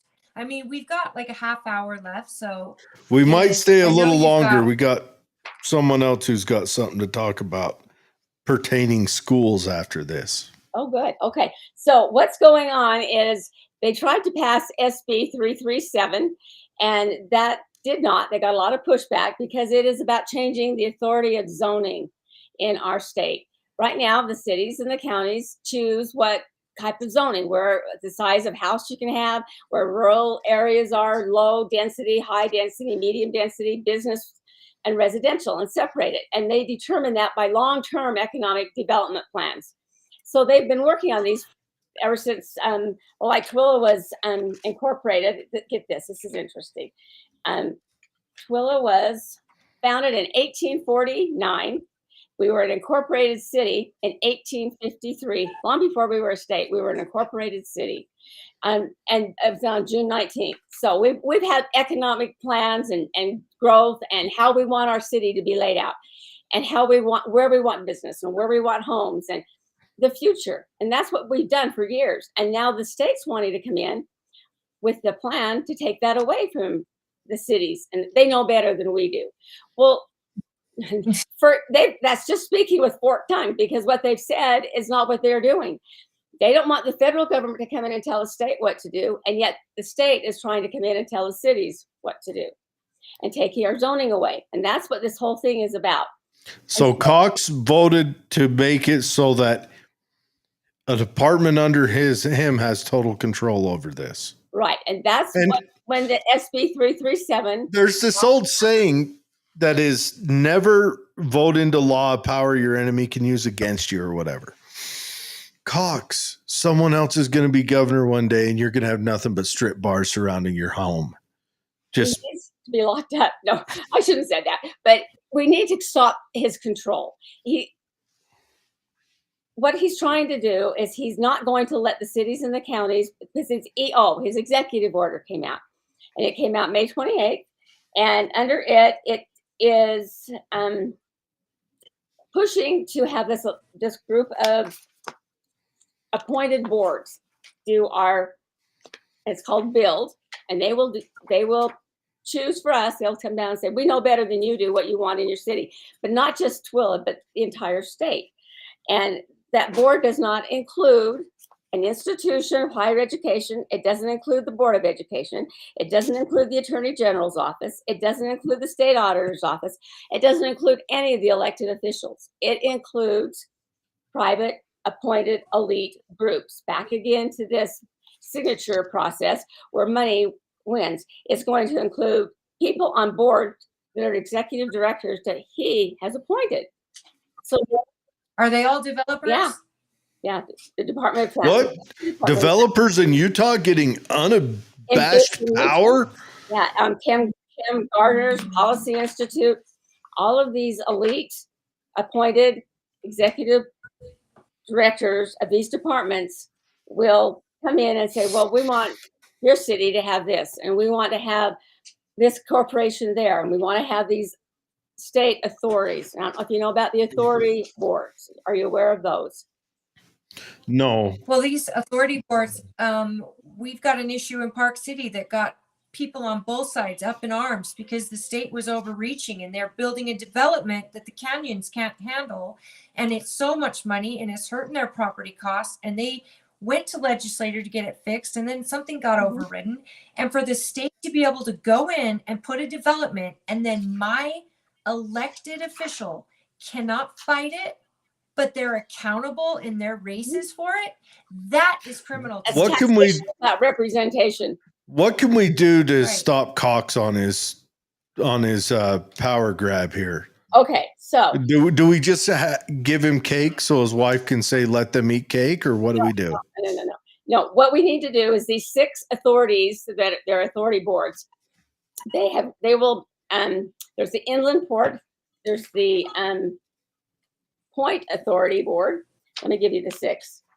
One second. The Inland Port, is that for the Tooele County one? Or is that here, but this is a permanent relationship with. That's the other thing that's bad is once we start these with corporations, then no one else can come in and pull the ladder up. Sounds about right. Pardon? It's like they pull the ladder up behind them so that no one else can get in there. Right. No, what could go wrong?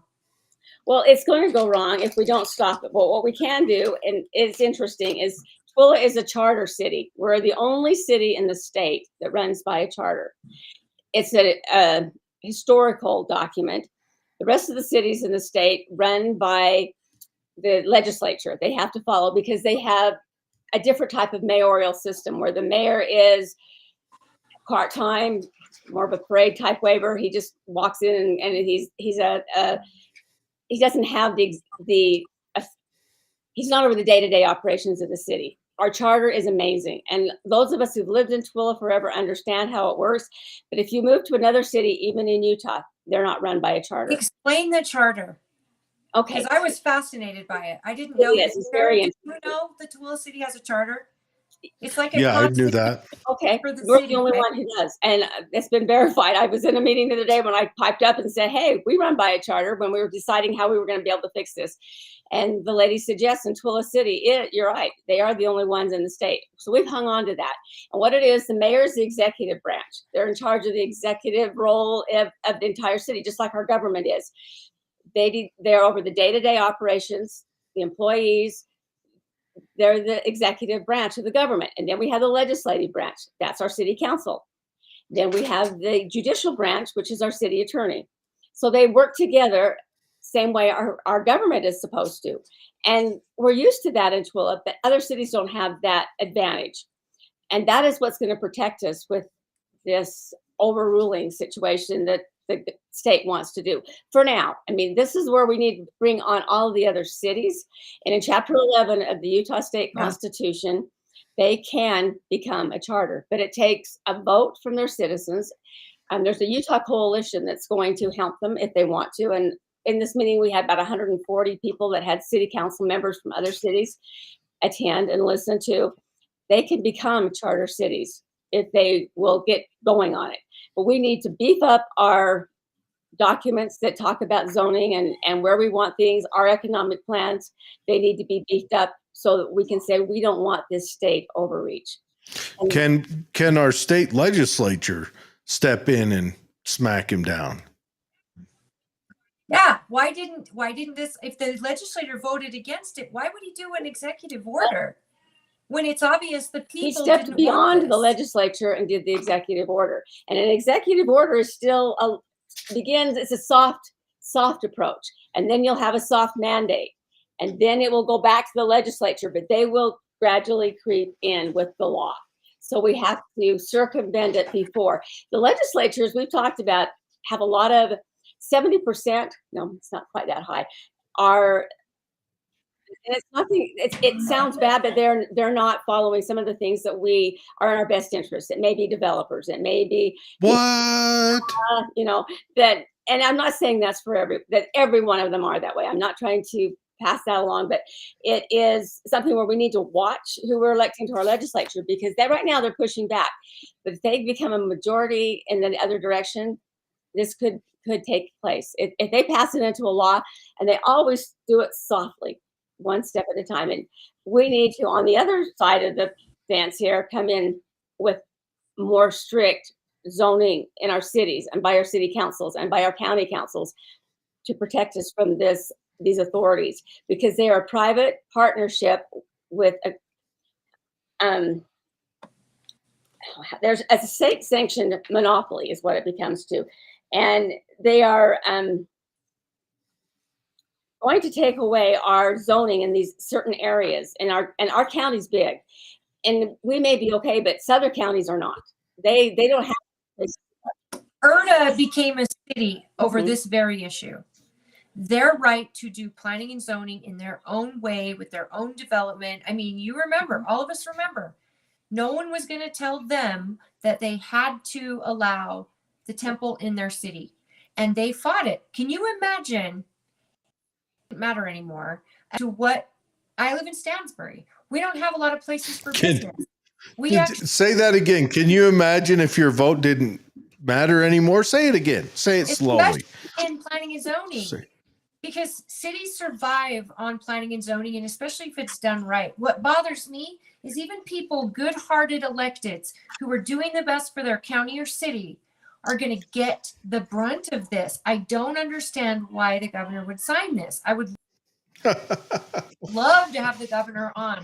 Can we please, to the people who work for the governor, let him know I would love to have him on. You know what? Just for you, Governor Cox, Jared won't be there, so Holly can be nice, because Jared won't be. Okay, here's the 6th authority district. Jeff Adamson, they are really quick. Jeff Adamson says really quick, over 70% took money from developers and construction-tied entities. And Cox and the other 30 are developers. Any and all law that enriches himself, families, or donors at any cost of Utah citizens.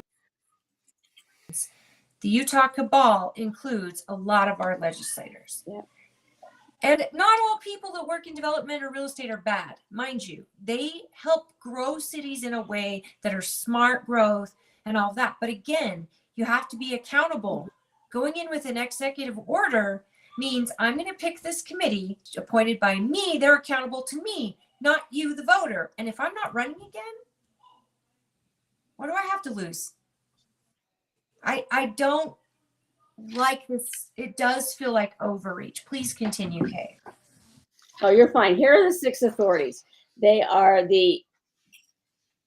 it here. Okay. Inland Port Authority, the Point Authority, the Military Installation Development Authority, the Utah Lake Authority, the State Fairgrounds, and the Sports Authority. Now, you've heard of the Sports Authority, right? We getting more stadiums put in cities that don't want them? That's how that happened. Let me give you an example of what happened with that. It's a quick example here. Utah legislators voted to give the Smith Entertainment Group, so that's the private corporation in conjunction with the Sports Authority. So that was the authority district that worked in conjunction with the Sports Authority, so that the authority district created $300 million for the roads. I think that may be where some of the Wasatch Regional Council money that was supposed to be working on our roads may have been diverted to another set of roads through this Sports Authority. And it went to the Smith Entertainment Group. And they're a private entity for which these authority districts creates the private-public partnership. And it's a state-sanctioned monopoly that distributes the free market. So we need to, the number one thing we've got to do is get good legislators and be prepared for this so we can meet it on different levels. We've got to look at the specific codes, and it gets complicated and it's tricky, but we've got to watch what they're doing and not let them create any more of these authorities or these private partnerships. Have you talked to any of our representatives, Bridger or Nicolene Peck, for example, about this EO? I've been working with an impact council on the Utah Constitution. We've had Trent Staggs come and speak to us, and we've had 2 or 3 authorities from the state. And the things that they're moving in, I can share and give you some information on it. But these are monopolies, and they are state sanctioned. But guess what happens then? They're not under our jurisdiction anymore. They are under the jurisdiction of these appointed boards again. The governor's office. Mm-hmm. And then I'm curious I would be very curious to know what my county council thinks about this. They pick planning and zoning board members who are citizens of this county, who have an active interest in making sure that they represent their neighbors. They're not paid. They have a meeting every other week. And planning and zoning, I mean, it's a snooze fest for a lot of people, but it's so important. The work that is done there on behalf of their neighbors. I can't imagine this affecting every community around the state. Oh, it is, and it's moving in fast. They want to determine where they're going to put all of their buddy corporations. And once they make that authority area and they bring in a corporation to build something, it's permanent. It's not going to go away. It's a permanent relationship. So that's how it becomes a monopoly. Then another corporation can't. Right now, the way we do it is you take a bid for a job. Right. And bids. Right. And then our elected officials responsible for our money would choose the best business to build whatever it is or come into that area. And they do it wisely with our tax dollars, hopefully. And then if the next project that comes along, they choose another corporation so that it's an open market. It's a free market. But the way these inland ports work and this agreement, then that corporation is the only one with that authority. I think we all just need to sit down and recognize that our overlords had made a wise decision for our benefit, and we need to suffer as we should underneath their wise decisions. Trent Staggs wrote an opinion article that was in the Deseret News this summer. And if you pull that up, it'll explain a lot of this to you. And that's a very good ground foundation to understand what's happening behind our backs. I mean, it sounds so good when you read his executive order that, we know what Utah needs. It's a great vision. And our future generations, he's written it so nicely that you fall into it. It's like the Pied Piper, blowing, and we want to follow him.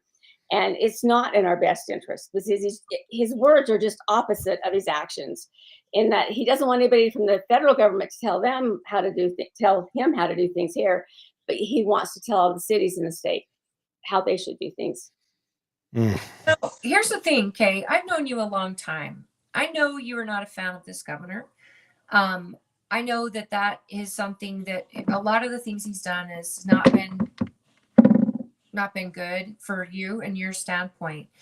But as you've been researching this, and we've been talking, because I always want to see the best in this governor, and I'm trying to give him the benefit of the doubt. I've asked him to come on the show, not personally, well, not often. I have asked him personally, but I'm asking his people.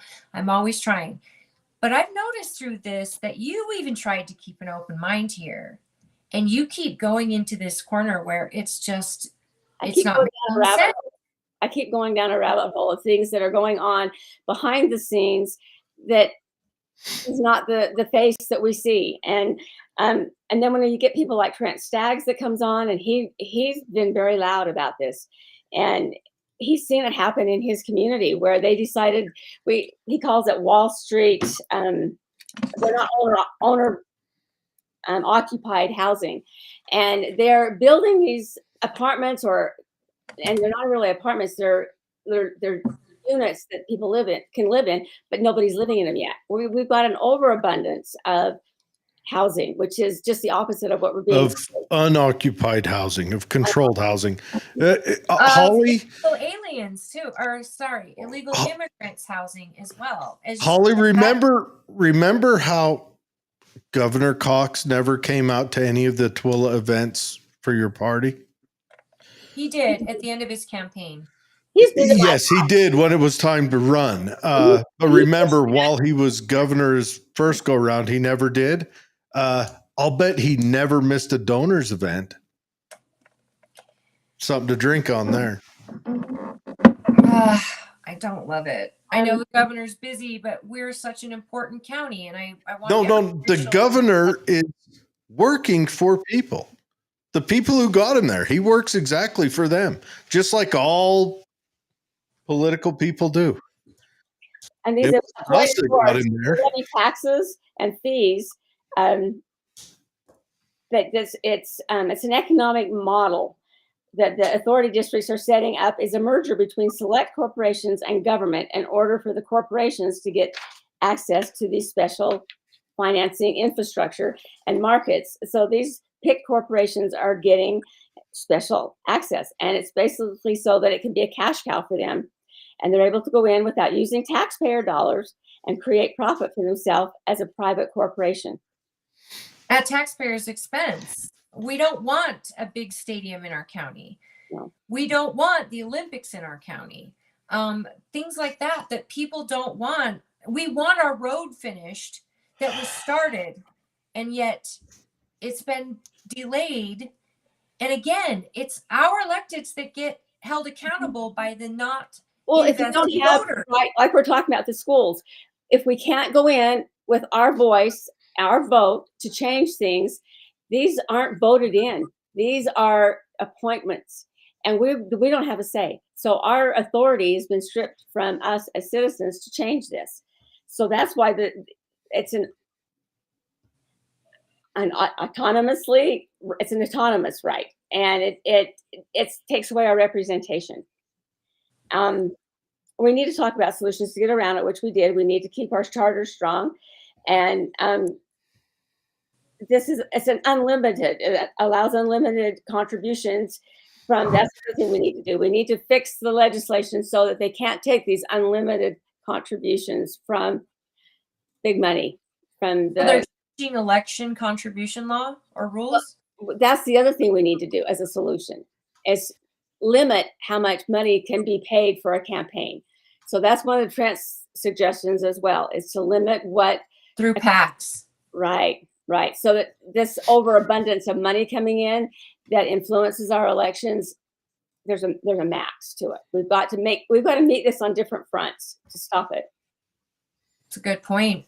Jared, what are your thoughts? I mean, I know your thoughts, and I'm the only one that's been tonight. You didn't even mention that. You said tar and feathers. That's why I laughed so hard when you were like on your diatribe about the high school. I thought for sure your chant was going to be, "Oh, I've got a solution," and you never said it. The guillotine. Here's the deal: is we empowered this. Well, look. There's two types of elected. There's those who pay attention, and then there's the others. Right. And the people who buy their way into the elections count on the others, because by buying their way into the elections, they buy all the ads. They get all the commercials. They get everything. They get all the focus put on them. If your name's flashed across TV, YouTube, the newspapers over and over and over again, you're the one who's going to get it. That's that. Recognition. So Plus add incumbent to that. Yeah. You know, and all you guys, we need to quit voting incumbents. Incumbents need to be done. We need to spend a good 20 years letting people know this is very temporary. We need to spend 20 years letting them in Congress know this is temporary. It is a load of crap that they go to Congress for 4 years and retire. They get that money for the rest of their life. Mm-hmm. They get health insurance for the rest of their life. They get all that. No, that needs to be a temporary service. You go in there, you get it, you get out. This type of leadership and changing in our government will only last so long too, because they're really making us like serfdoms.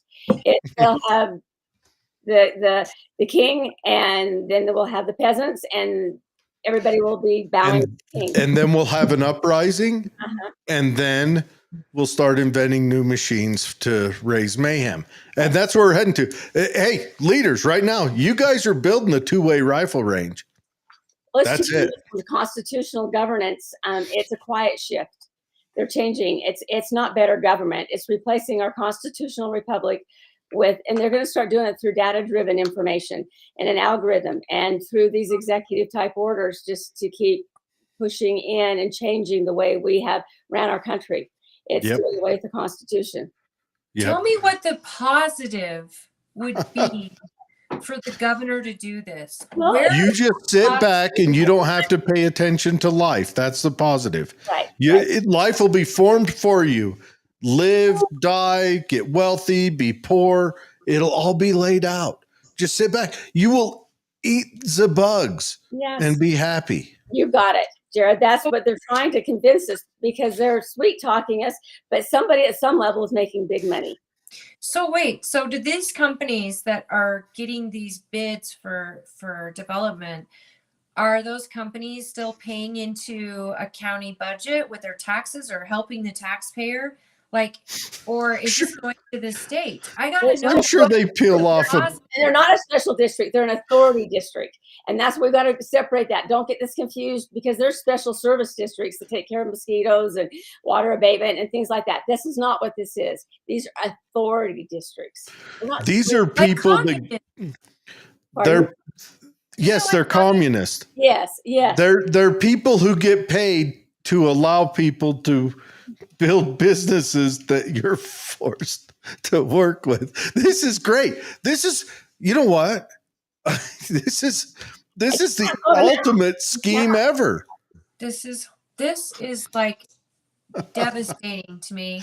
We don't want our control taken away from us. We want it. We've made economic development plans. We know what we want in our cities. And that's why it's going to take really strong leadership to fight the state on this, and know the different avenues that we can take. Unite the cities in the state of Utah together to become charter cities, and work so that we can hang on to this zoning in our own areas, and not let them take over through these port authorities or inland authorities or authority districts, and keep our land the way we want it, keep our cities the way we want it. And it's changing our whole infrastructure. And they're moving towards a digital infrastructure, and that's for a whole nother episode. But we need to look at his executive order, look at who's going to be on these boards. They're appointed by him. They're executives by him. They're people that don't have our best interests at heart. And we have our best interests at heart. I don't know what they want in Levan or Gunnison. I don't know what they want in St. George, but I know what we want in Tooele. And why should somebody at the state level tell us what we want here? Well, because it makes them rich. Right. It makes them and their friends rich. Right. Cox will continue to get rich because all these people will continue to back him for governor. Those people are going to back Cox for governor because he's a cowardly sellout, and he's going to continue to funnel money to them. Well, he's going to continue to force us. Here's what he's doing. Boils it down. He is forcing us to pay someone else for services we may or may not use. Drink it in, folks. That's how it appears. But the thing to remember is, if you take money from these, whether they're U.S. companies or companies outside of the United States. If you take funding from them, they pay for your campaign, get you elected, put all those commercials on TV and make you look good. What happens when you are in office? You're beholden to them. I would love to get some. I'm going to do some research on this and reach out to the Cox campaign and see, because I don't want to. I mean, perception. You're right. As perception is concerned, I would love it, Kay, if you would share either on our Political Head Trauma page or in the chat the link to this EO so the people can read it, and smarter people than me can figure out. I gotta know the positives of this and the thought behind this. And I really, because perception offhand looks horrible. It does. Because I'm somebody that believes in our county's electeds, their responsibility. I want to ask Jared Hamner to come on. I want to know what his thoughts are on this. I mean, when someone's overriding your very important job, which is representing your neighbors, your community, I don't like it. I don't go for it. And I know Jared is just like, of course they did. Of course, this is the more I go down the rabbit hole, I see there is a push for this. This is coming. And his executive orders going around the bill that the legislature didn't pass. And the executive order to go around it. And where it's leading and the board he's choosing, it doesn't look good. So what we need to do is be aware of what they're discussing. And then we know how to fight it. And we know where we stand in the picture, right? But if you don't know and you're going along in la la land and think everything's going to stay the same that it has for the last 100 years, and the Constitution is going to protect us, and that we have all these good people in higher up positions, we have to make sure that they're honest, and we have to make sure that was the one thing I said when I ran for SCC and even for the precinct positions here, is that I want honesty. That's number one. And if you're going to tell something, then you better darn well do it, or at least try. Do your darndest to attempt to do that, but do it honestly. And if you have my tax dollars, or you are my neighbor, I want to do the best for you. Isn't that what we all want? Yeah. That sounds pretty American to me and founding fathers to me, but we're living in a time where we're being tempted. Isn't that what happens? Every time somebody so fair on this issue, Kay, and you have been so open to just getting to the truth, even if you didn't like the outcome, or even, I mean, you've been really, you and I have had many conversations about this issue, and I always push back because I want to represent my governor and I want to make sure he's getting a fair voice, but you keep trying to do that and then you keep getting pushed in this corner. And that's why I want transparency, at least if we get it out on the table and figure it out, because if you're all these rabbit holes you've been down always lead you back to the same place. Is there's an overreach here that is going to take the voice of the very voters that occupy and pay for the community they live in. And remember, we're supposed to have property rights. You're supposed to be able to own property in these United States. Actually, how's that working out for us? Yeah. Well, it's not. We're being overtaxed. No, we don't own our property. If you have to pay every year for where you live, you don't own it. That's just fact. Okay, you know what, Jared? This is where my big gripe comes in. Is it's unrealized income. Did you sell your house every year? Did you make that profit every year? No. And if you own your home and they're still charging you, then you don't own your home, because in order to stay there, you've got to pay those taxes. There needs to be some adjustment in all of this.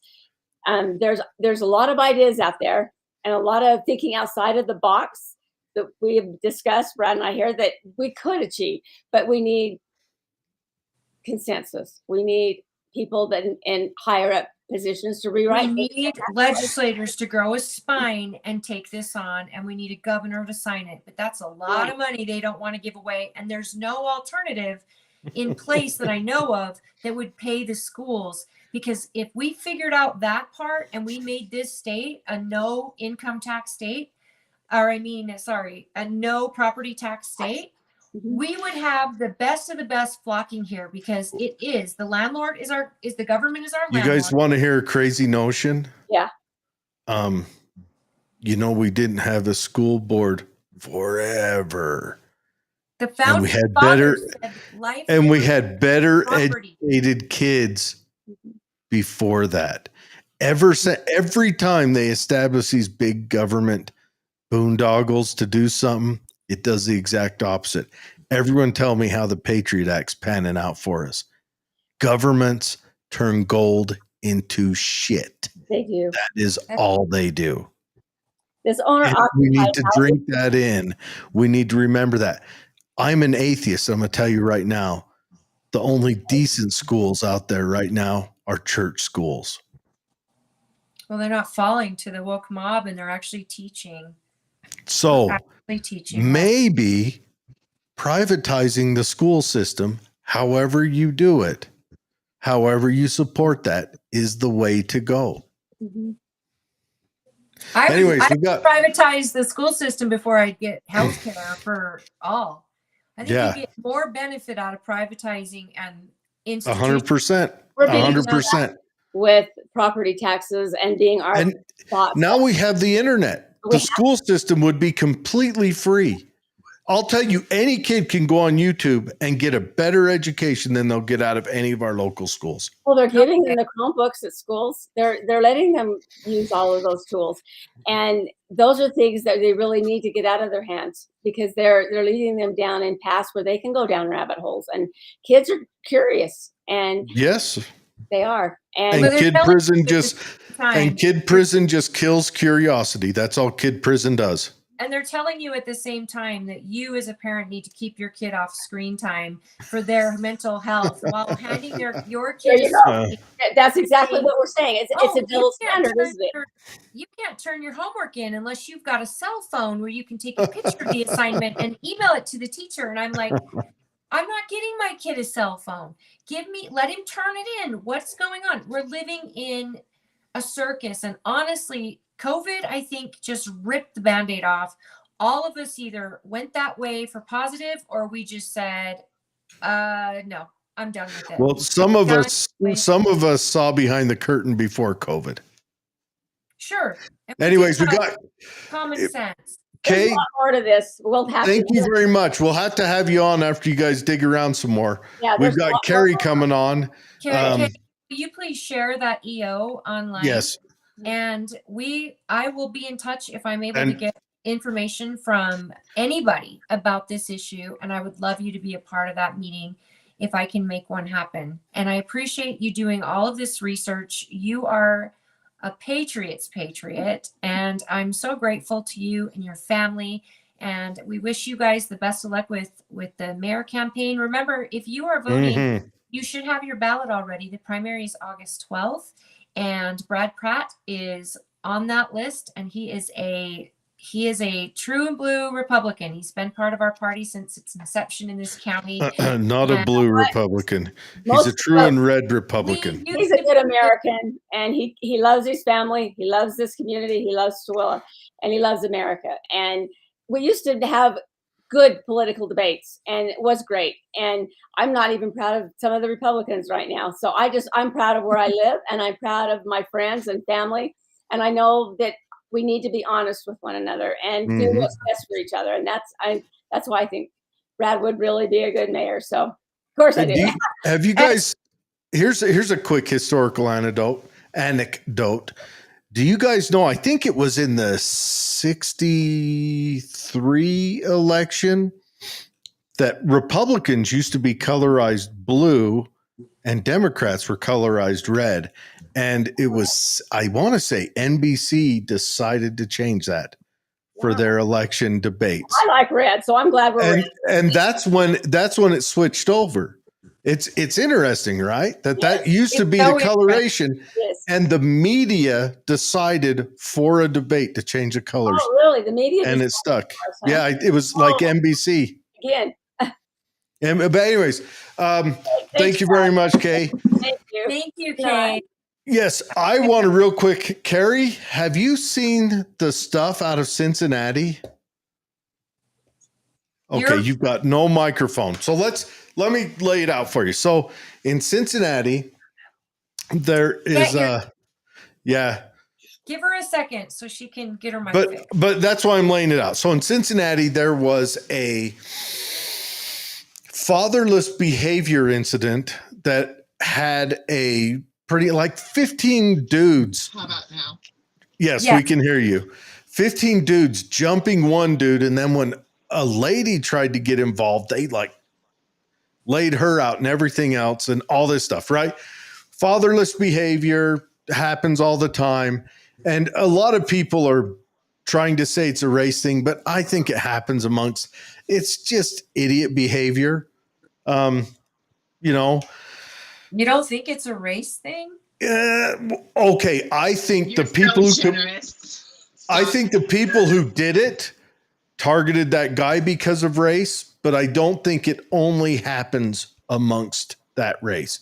I think white people do it. The crime, they're charging a hate crime, are they not?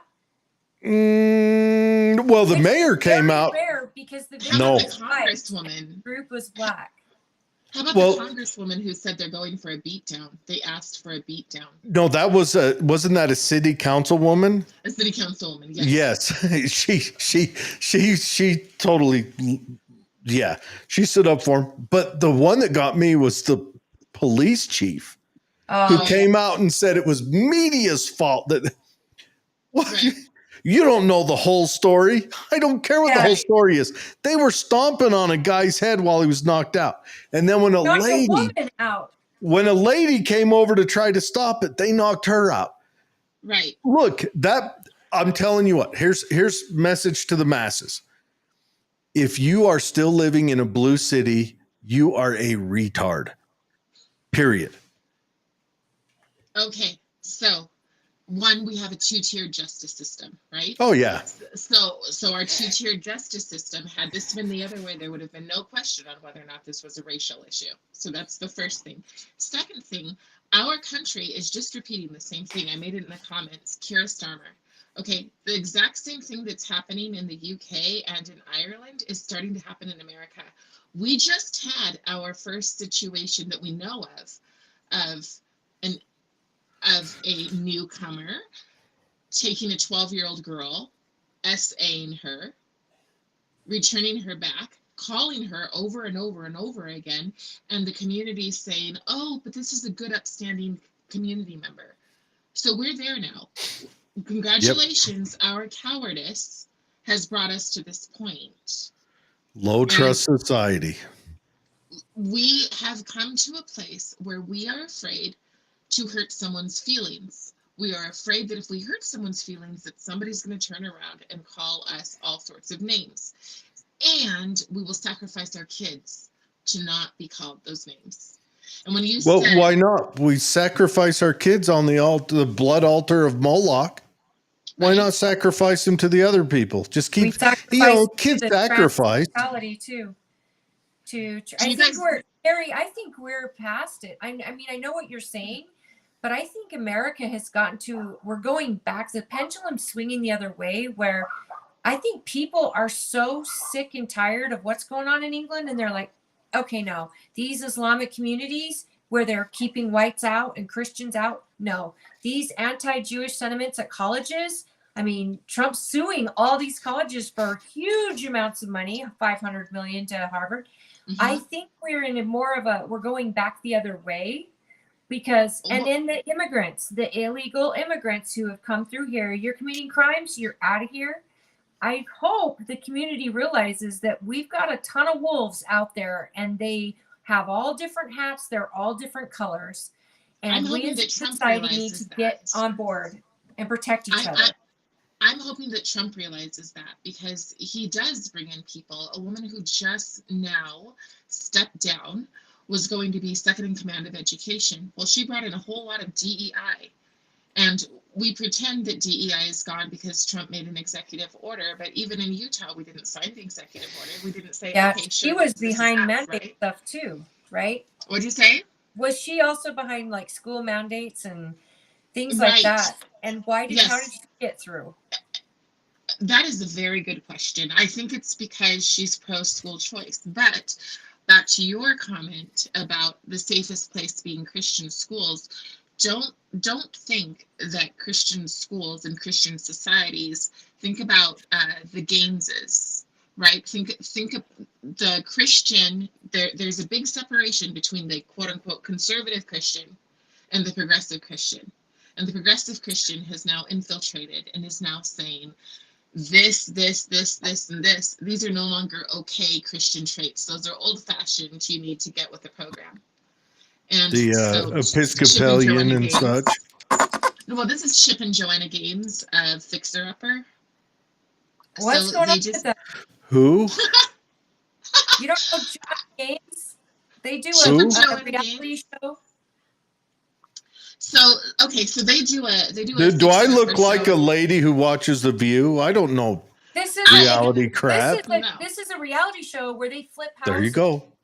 Where they Okay, flip yeah. It's like a Still, home I'll bet 99.91,000 of their audience is chicks. I think it's couples. I know for Adam and I, it was couples back in the day. Because the guy, the husband, is building the houses while the woman's designing. It was fit perfectly. The point being is that they presented themselves as strong Christians, strong conservative Christians. That's how they presented themselves. I stopped watching them. Right. In Waco. I stopped watching them when immediately George Floyd came up and they were putting the fist up and apologizing for whiteness, even though she's like part Asian. For me, that was the end of them. But now they have a new controversy because they are platforming a two male couple who adopted their children through surrogacy. So they both of them donated sperm, and they have. And so the Christians are very much up in arms. But my point being that when you go to a school, so it's not my opinion. My point being is that when you go to a school and you think you're getting Christian values, you don't know what those Christian values mean. It's kind of like a Republican in Utah. You don't know until you dig what kind of Republican you're getting. Is it somebody who follows the platform, or is it somebody who's there to tear the platform apart? Well, to me, the Republicans come in two flavors. They come in they come in three. You've got the libertarian Republicans. They are the correct ones. You've got your ultra conservative Republicans. They're kind of right, but they're still looking at it through their colon. If you know what I'm saying, you know what I'm saying. And then you've got the Republicans who are trying to get rid of it. Does anyone need me to clarify what it means to look at it through your colon? We're good. No. We're good. That means that your butt cheeks are You right have two here. ladies here on the show. Behave. We're good. We're good. Yeah. No. So what kind of Republican am I, Jared? I don't know yet. I'm trying to figure that out. Broad statements like that. You never know. Actually, you're a Republican libertarian in the making. I am changing you. Well, I've always believed in live and let live. In fact, I think that the party is necessary, but I think, and I Carrie's the same way. We're very conservative people. We have conservative values. And I think there becomes a disconnect on the national scale that pisses everybody off. Because let's compare the Republicans in DC to Republicans in our own communities. Those people have to face us. Well, see, I'm not like, I don't follow down the strict conservative route. Like I don't care if someone's gay. I really don't care. Matter of fact, I wish every other dude on the planet was gay. More anyway. Hey, I don't care. That's the thing is conservative Republicans don't care if someone is gay. Yes. So if we're paying for it. But no, here's where I want to go with it. I want to ensure I have a couple goals. I believe family is sacred. I believe parental rights are rights that carry above all, right or wrong. I believe if a parent is bad, you must adjudicate that in the courts. I don't believe a school should ever come between a parent and a child. That's kind of where I'm at. I believe the state should. Conservative Republican, Jared. Welcome. So wait a second, because you're talking. You said the ones here, but I live in what I would say is probably one of the more corrupt counties. I live in the county. I'm sure you guys have seen it on the news, where the janitor is in trouble right now. There's a janitor in trouble. I haven't seen it on the news. What's that county again? I'm in Utah County, so think Spanish. Okay, I just heard about this story last night from. So tell me more. Okay, the short version, and it's heavy. It's been a heavy thing. I've been talking to. Pull that microphone a little closer to you. Yeah, you're Here, echoing. like this. This is this me? I don't even know if this I'll is bet me. you're I feel like not. this is all I of us. think you're running off the microphone on the camera. I am, but if I fix this, it'll be a problem. Okay. So I'm Leave it just on gonna. that. Okay. So what happened was, a janitor SA'd a 7-year-old special needs kid. And it happened in one school. And when they found out, they moved into another school. They did not tell the parents. It's the same people, the same school board. They've been on the school board for 15 years. So this is it's number 4, but one's redacted. Apparently, and this is all available, but apparently the students were told, little kids, I mean, they were told, if you tell anyone, you won't exist in either way your family. Okay, that's my district. That's my nice, clean district with all the good conservatives who've been in office for 15 years. So you're right when whoever said they shouldn't be allowed to continuously run. They protect their own. It's an old guards club. It is heavy to be the person who people trust enough to tell the stories to, because it's a little scary, you know? I want to give a quick biology class. So you guys know high-powered rifles, the damage done is the bruising from the shock wave of the bullet piercing the body. It's called cavitation. So Okay, this little settle tiny down. bullet, hold on, let me finish. This little tiny bullet enters the body and has a shock wave, a force of its speed, and it causes this bruise. That's just a Jared, side note to think about.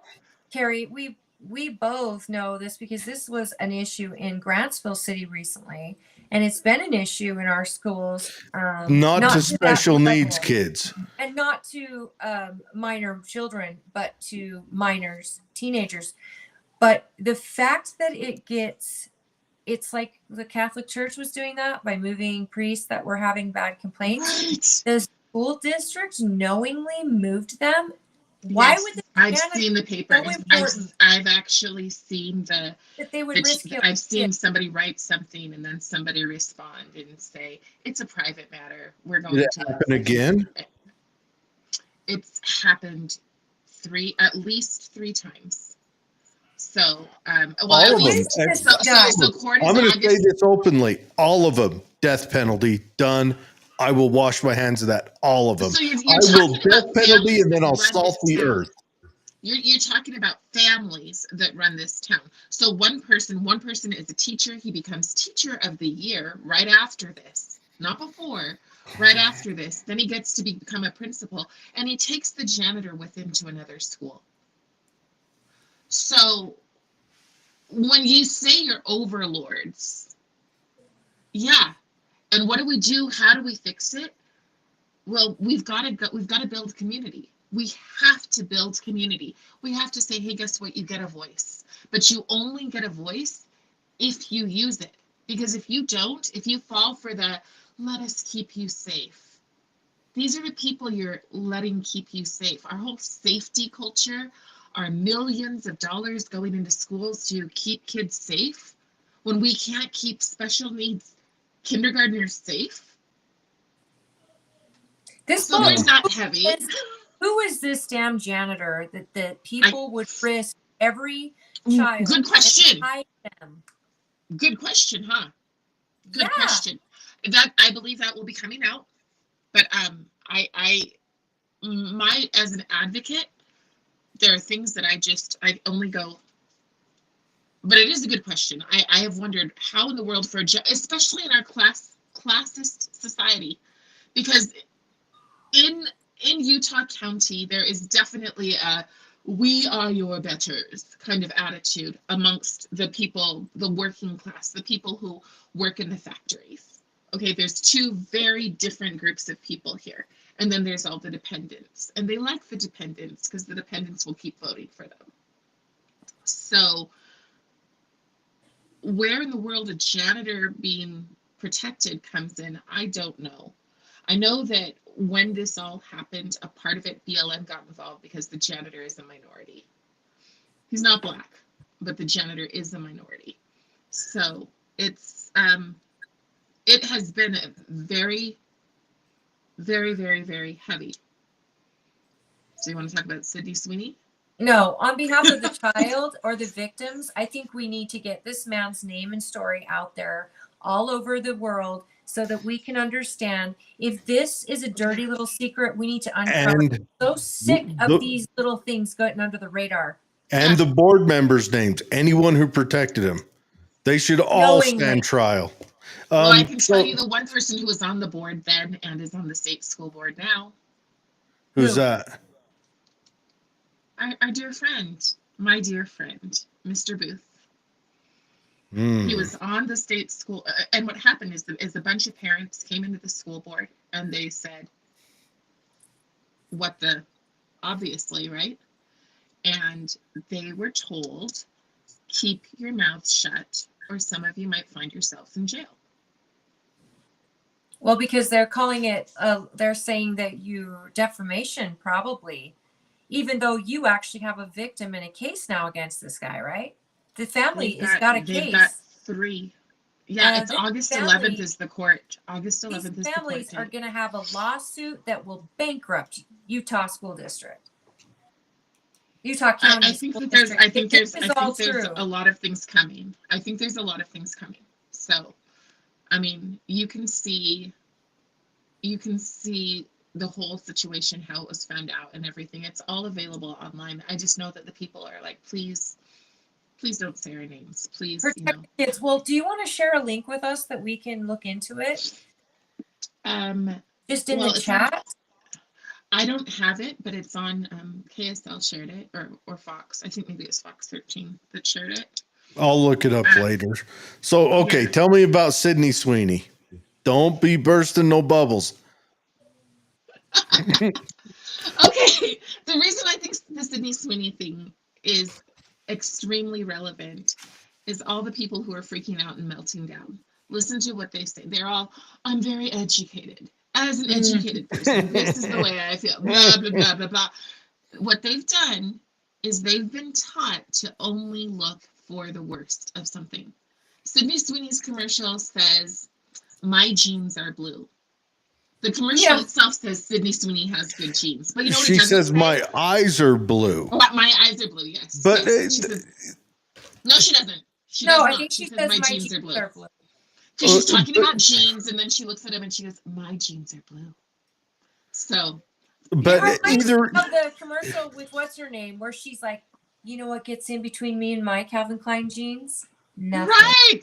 Remember that? It was like, oh, everybody was excited. Look. So beautiful. Well, and how about Beyonce? Beyonce in her tight outfit with her culturally stolen blonde hair.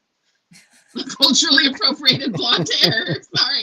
But for her, it's stunning and brave, right? Right. But the thing is she doesn't say, there's never a place where it says she's the only one with good genes. No. There's never, that doesn't happen. Here's the deal. You're only allowed to be femininely beautiful if you're a minority or a transgender. That's it. If you, Holly here, she has to butch it up. I'm talking crooked haircut, maybe. Have you thought about one of them bull rings? You could knock one of them out real quick. Never. You know, you've got to get an odd color in that hair. You don't have to go full blue. We'll accept green or that's what I noticed with a lavender. People freaking out. They all have something in common. If it's not the septum piercing or the piercing on their face, it's the different color hair. It's the anger. And it's like, wait a minute, you're assuming you're falling for the biggest, like, well, the lowest. They've been taught that they need to dismantle anything that's true. Yeah. So if we look at beauty as something that's true, I can remember being a similar size to Cindy or Sydney.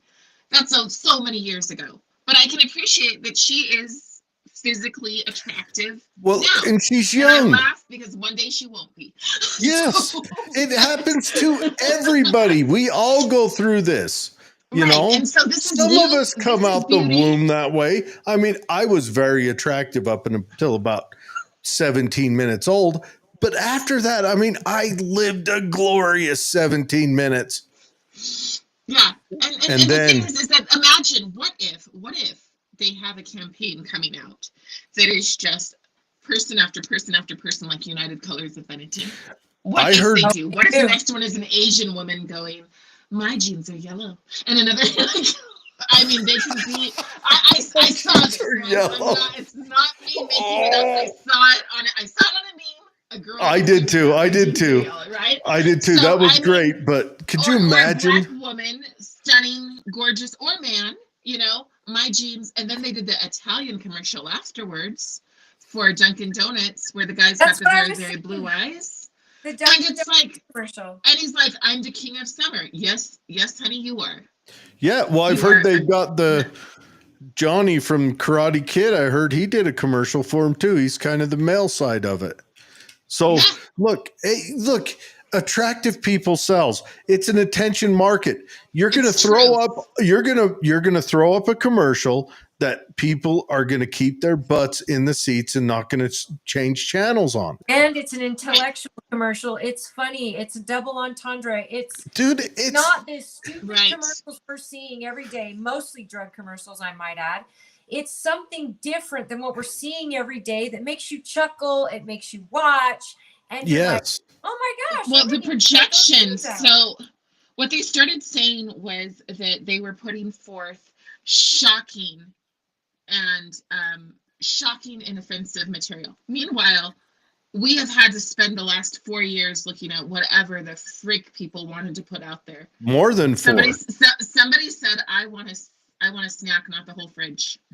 And yes. Like, I mean, more than 4 years. I mean, remember Victoria's Secret. Nobody watched their Angel Parade. I don't know what their thing is called that they're because I don't watch that crap. But nobody watched it because they took all of the pretty ladies off and put dudes in there. Okay. The Sports Illustrated had a dude in a bikini on there. Somebody.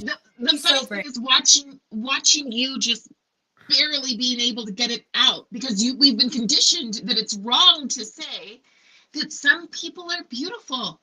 Some people have that kind of privilege. Some people have smart privilege. Some people are born wealthy. There's all sorts of things. And we're not supposed to look at anything. And the other part of that is the hatred that's validated. That's where you have to look at these experts. I would bet that the majority of them have a degree in academia. Well, even then, anybody can go to college. Anybody can graduate college. I promise you right now, there's a guy up there that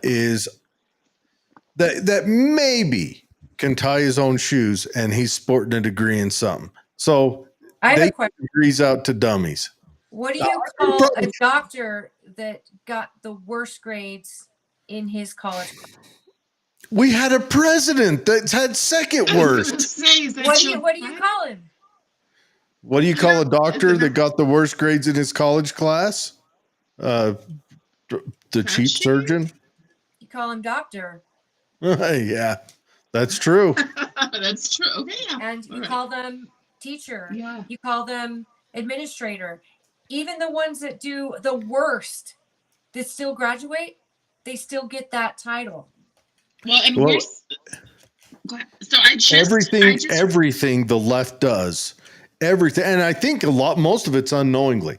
I think all these purple-haired retards running around, they don't know what they're doing. They're building a low-trust society because the smart people who's indoctrinating them wants this society to collapse so they can reign in their own little Marxist parade. Idiots. So I just wrapped up an interview this afternoon with a woman who's doing a lot to expose accreditation. accreditation in our churches, accreditation in medical, accreditation specifically in mental health, accreditation, all of it is, you cannot be accredited if you don't embrace this ideology. Yeah, we've saw that in our stuff too, that we've noticed that. It's almost like the people deciding who get to be somebody, if you don't lie your way through it or actually embrace it and at least follow their plan, you won't get a career. And you guys, I'm sorry, I have to cut it. My computer is so quick to die. Carrie, I love seeing you. Yes, we need Carrie. Let me jump on. Carrie, we need to have you on again so that we can do a deep dive into this. I mean, you know what? I know we all think, hey, we can podcast and it'll fix it. It ain't going to fix it. No, but we can educate people. Now talk about your foundation and Moms. I just like to watch it burn. Well, you know what? I have a son and he's going to graduate. Train him to fight. Send him to me. I'll teach him to shoot. Jared, that's going to be a good skill. He learned when he was 11 because I was jumped by the BLM person and a SWAT officer offered to teach him. Good. He learned when he was 11 how to, and I was like, you're going to learn to shoot and it's not hunting. So sorry, Brian Schott, go ahead and take that one for, if you want to do that too. Feel free. Hey, tell me about Moms for America. Right. Okay. So coming up on August 18th, we have our first all community event. We'd love for people to come out here to Salem Pond. We're going to do kayaking and it's an old fashioned picnic. Everything old before the world was falling apart. We're going to do moldy food, watermelon eating. Weevil in your grains. Beanbag races, those kind of things. Do people bring their own food, their own picnic? Bring something for the potluck, and then we'll share. So, and I know there are some people who are like, I don't want to share my food. Okay, well then don't tell us. But I do think that eating and sharing each other's food builds community. We need to rebuild community. If we can rebuild community, and with where we can build genuine trust and genuine support for each other, then when we say, hey, so we've got all of these things and caucus is coming up, consider going because you've built something. You're not just going to your neighbor and saying, hey, please give me 3 hours of your extremely busy schedule. They understand at this point that, oh, what I do when I go out and I, spend those 3 hours at caucus or however long I spend, I'm protecting the neighbors that I've grown a relationship with.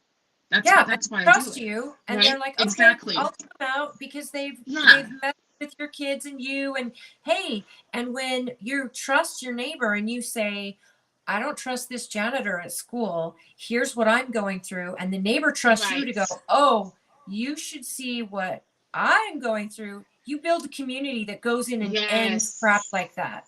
Yes, so and it's that's Moms another for thing. America. Will you share the event on our page? Yeah, where's it at? So it's going to be at Salem Pond, so in Salem, Utah. So it is a little trek for you guys, but you guys, I come out for you all the time. I'm coming out to play Harriet at 2 of your Constitution events, so you can make it out here. Make it out here, then I can say, oh, celebrities are coming. Okay, but anyways, but I do want to hit this. I do want to hit this because one of the important things that we're doing is we're creating a page for conservative teachers. I was just in DC and I sat with 400 teachers. Hold on, you said that plural. No, I love it. So I was. No, we have them. We have them in our county. I guarantee. That one old teacher that's about to retire. No, back in my day, 400 teachers, and they validated what I've known. And I sat with them, and they were like, "Where were you to speak up for us?" And I'm like, "In another state." I'm like, "Where are you guys in this state?" 10 years old, you jerks. And the same thing. We're doing the same thing for parents.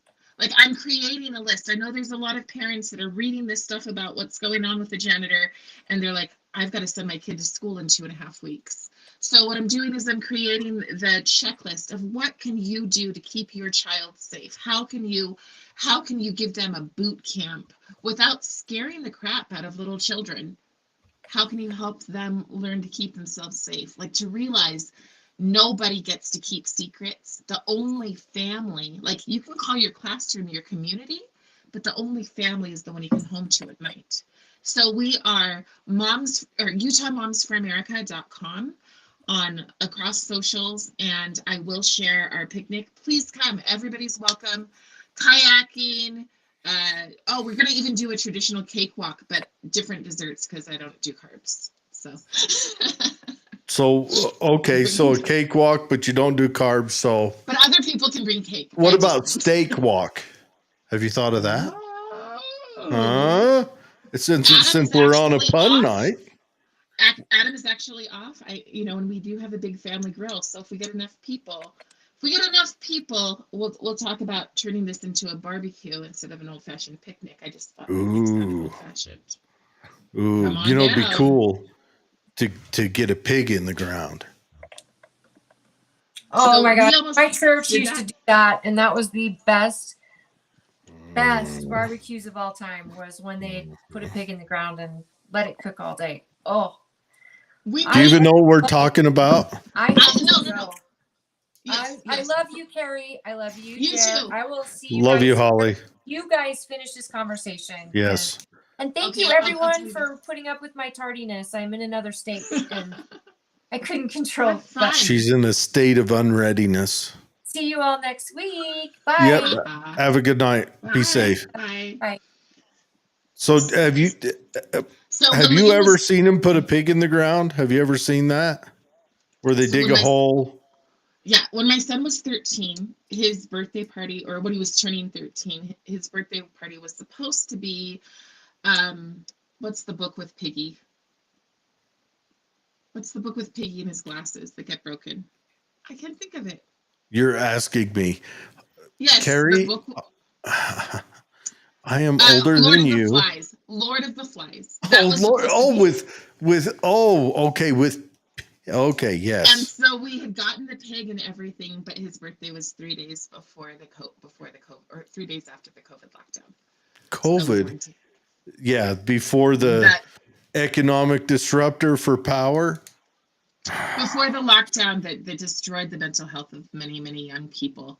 Yes. Oh, it was all for power. It was all for power. All of it. Every one of them made a decision to destroy the economy of this nation, to destroy the economy of the world, to set us back 20 years. Some of them so they could get Trump out. Some of them so that they could have a money nab. Some of them so that they could sell us some stuff. All of them. Yeah. And all of them universally. I'm thinking there's a wood. It's a tiger jungle wood. I've seen it on gun stocks. But could you imagine the uprights of a guillotine polished tiger jungle wood? It's really a cool wood. It's got a black in it and a blue and a brown, and it's bangled. It's a beautiful wood. You want to get me in trouble as the national leader, don't you? No, I'm talking about woodworking. It's beautiful. It's expensive. What I would like to see, these people who think that those people who rotted in jail cells the size of my dining room table, I would like to see them in there. That's what I think would be fair. Even if it was just the same amount of time, 3 years, that's fine. Same amount of time, sure. If it's no big deal, then just put them in there. And I don't think they would do very well. I don't think they would do well with the hypocrisy that they've loaded on us. I think it's time we roll the government back en masse. Republican, Democrat, city, county, state, national. We need to roll it back. I think we need to. I say when he says "Make America Great Again," we go back to the size of government that we had in the 1700s. That's what I was going to say. Yeah, 1776. Yeah. Just go back. Like you read about it. When they first started the IRS in 1913, up until the 40s. So prior to the IRS, it was rare for like 10% of your population to have ever met someone from the general government. Like 10% of the population ever met someone. Once they started it, then wealthy people, they got involved. But it was in the 40s when they expanded it. Everyone starts meeting government officials then. It's crazy. I think that you should pick up the book that I'm reading right now, which is called Lies My Liberal Teacher Told Me by Wilford Brimley.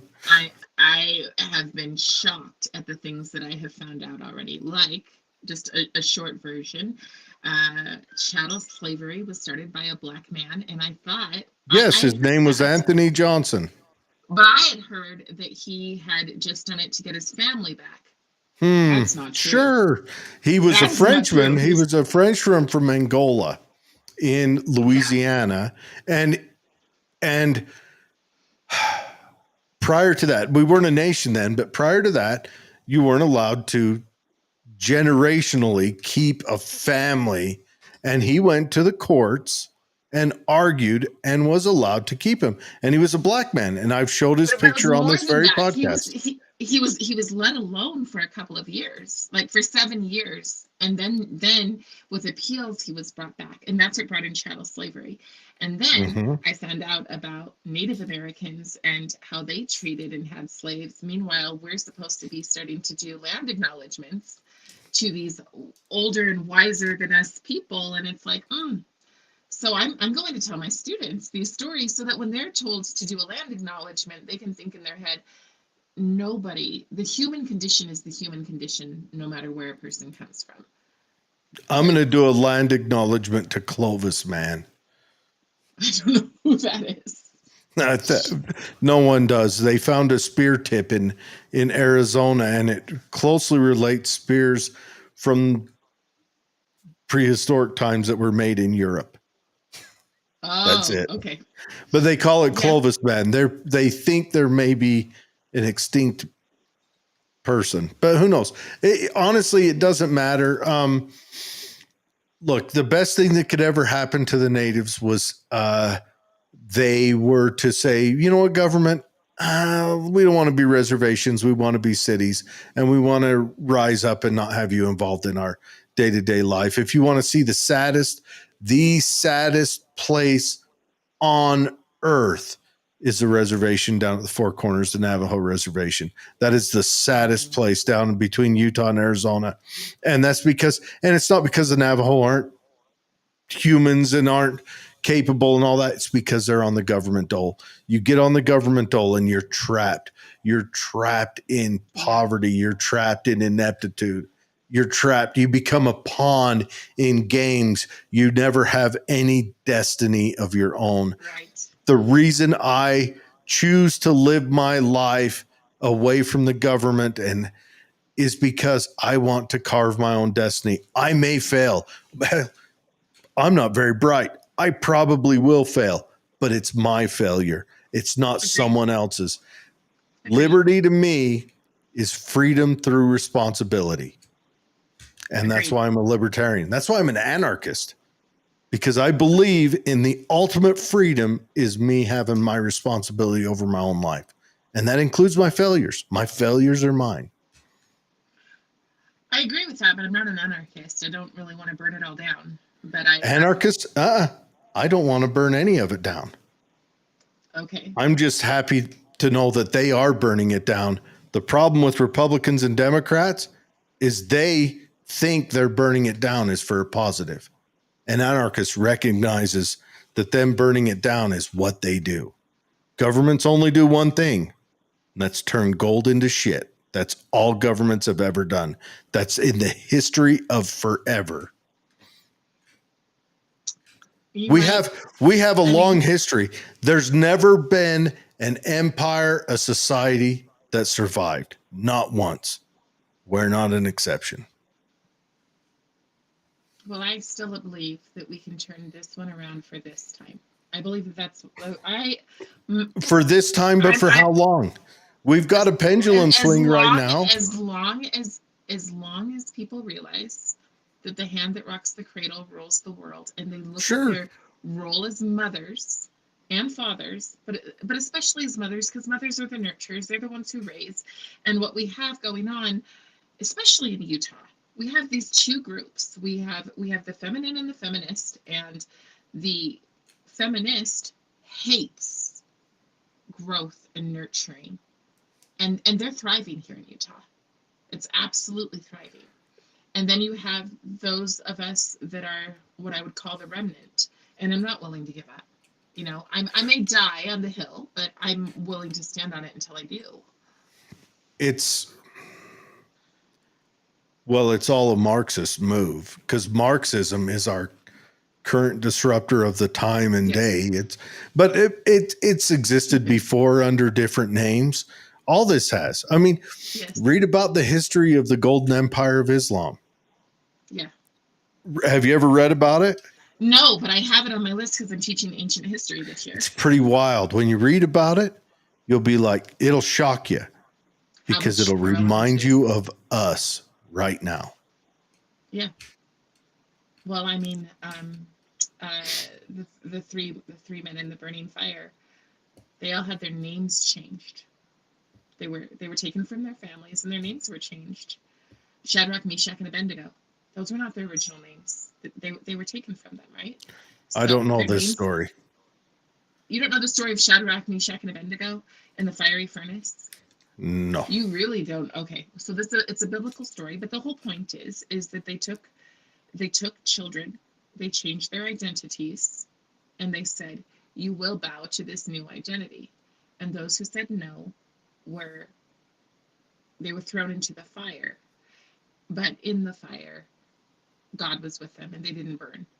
And so when they came out, they realized, but it's the same story over and over and over and over again.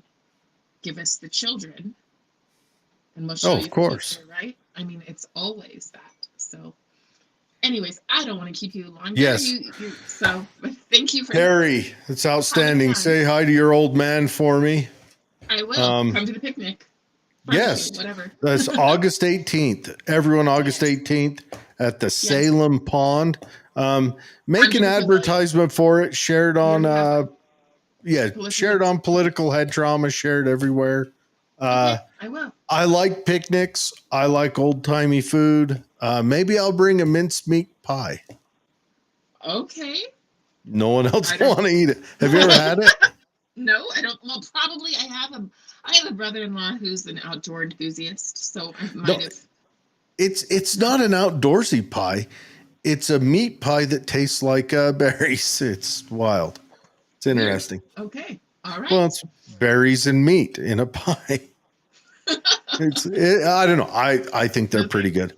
But anyways, no, I like that idea.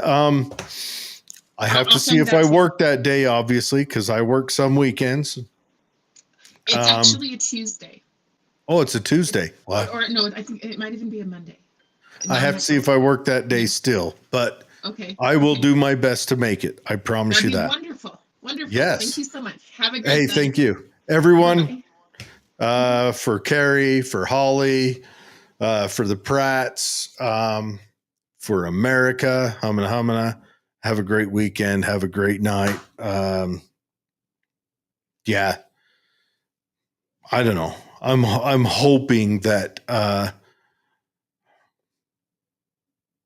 would like to see if we could correct some of this.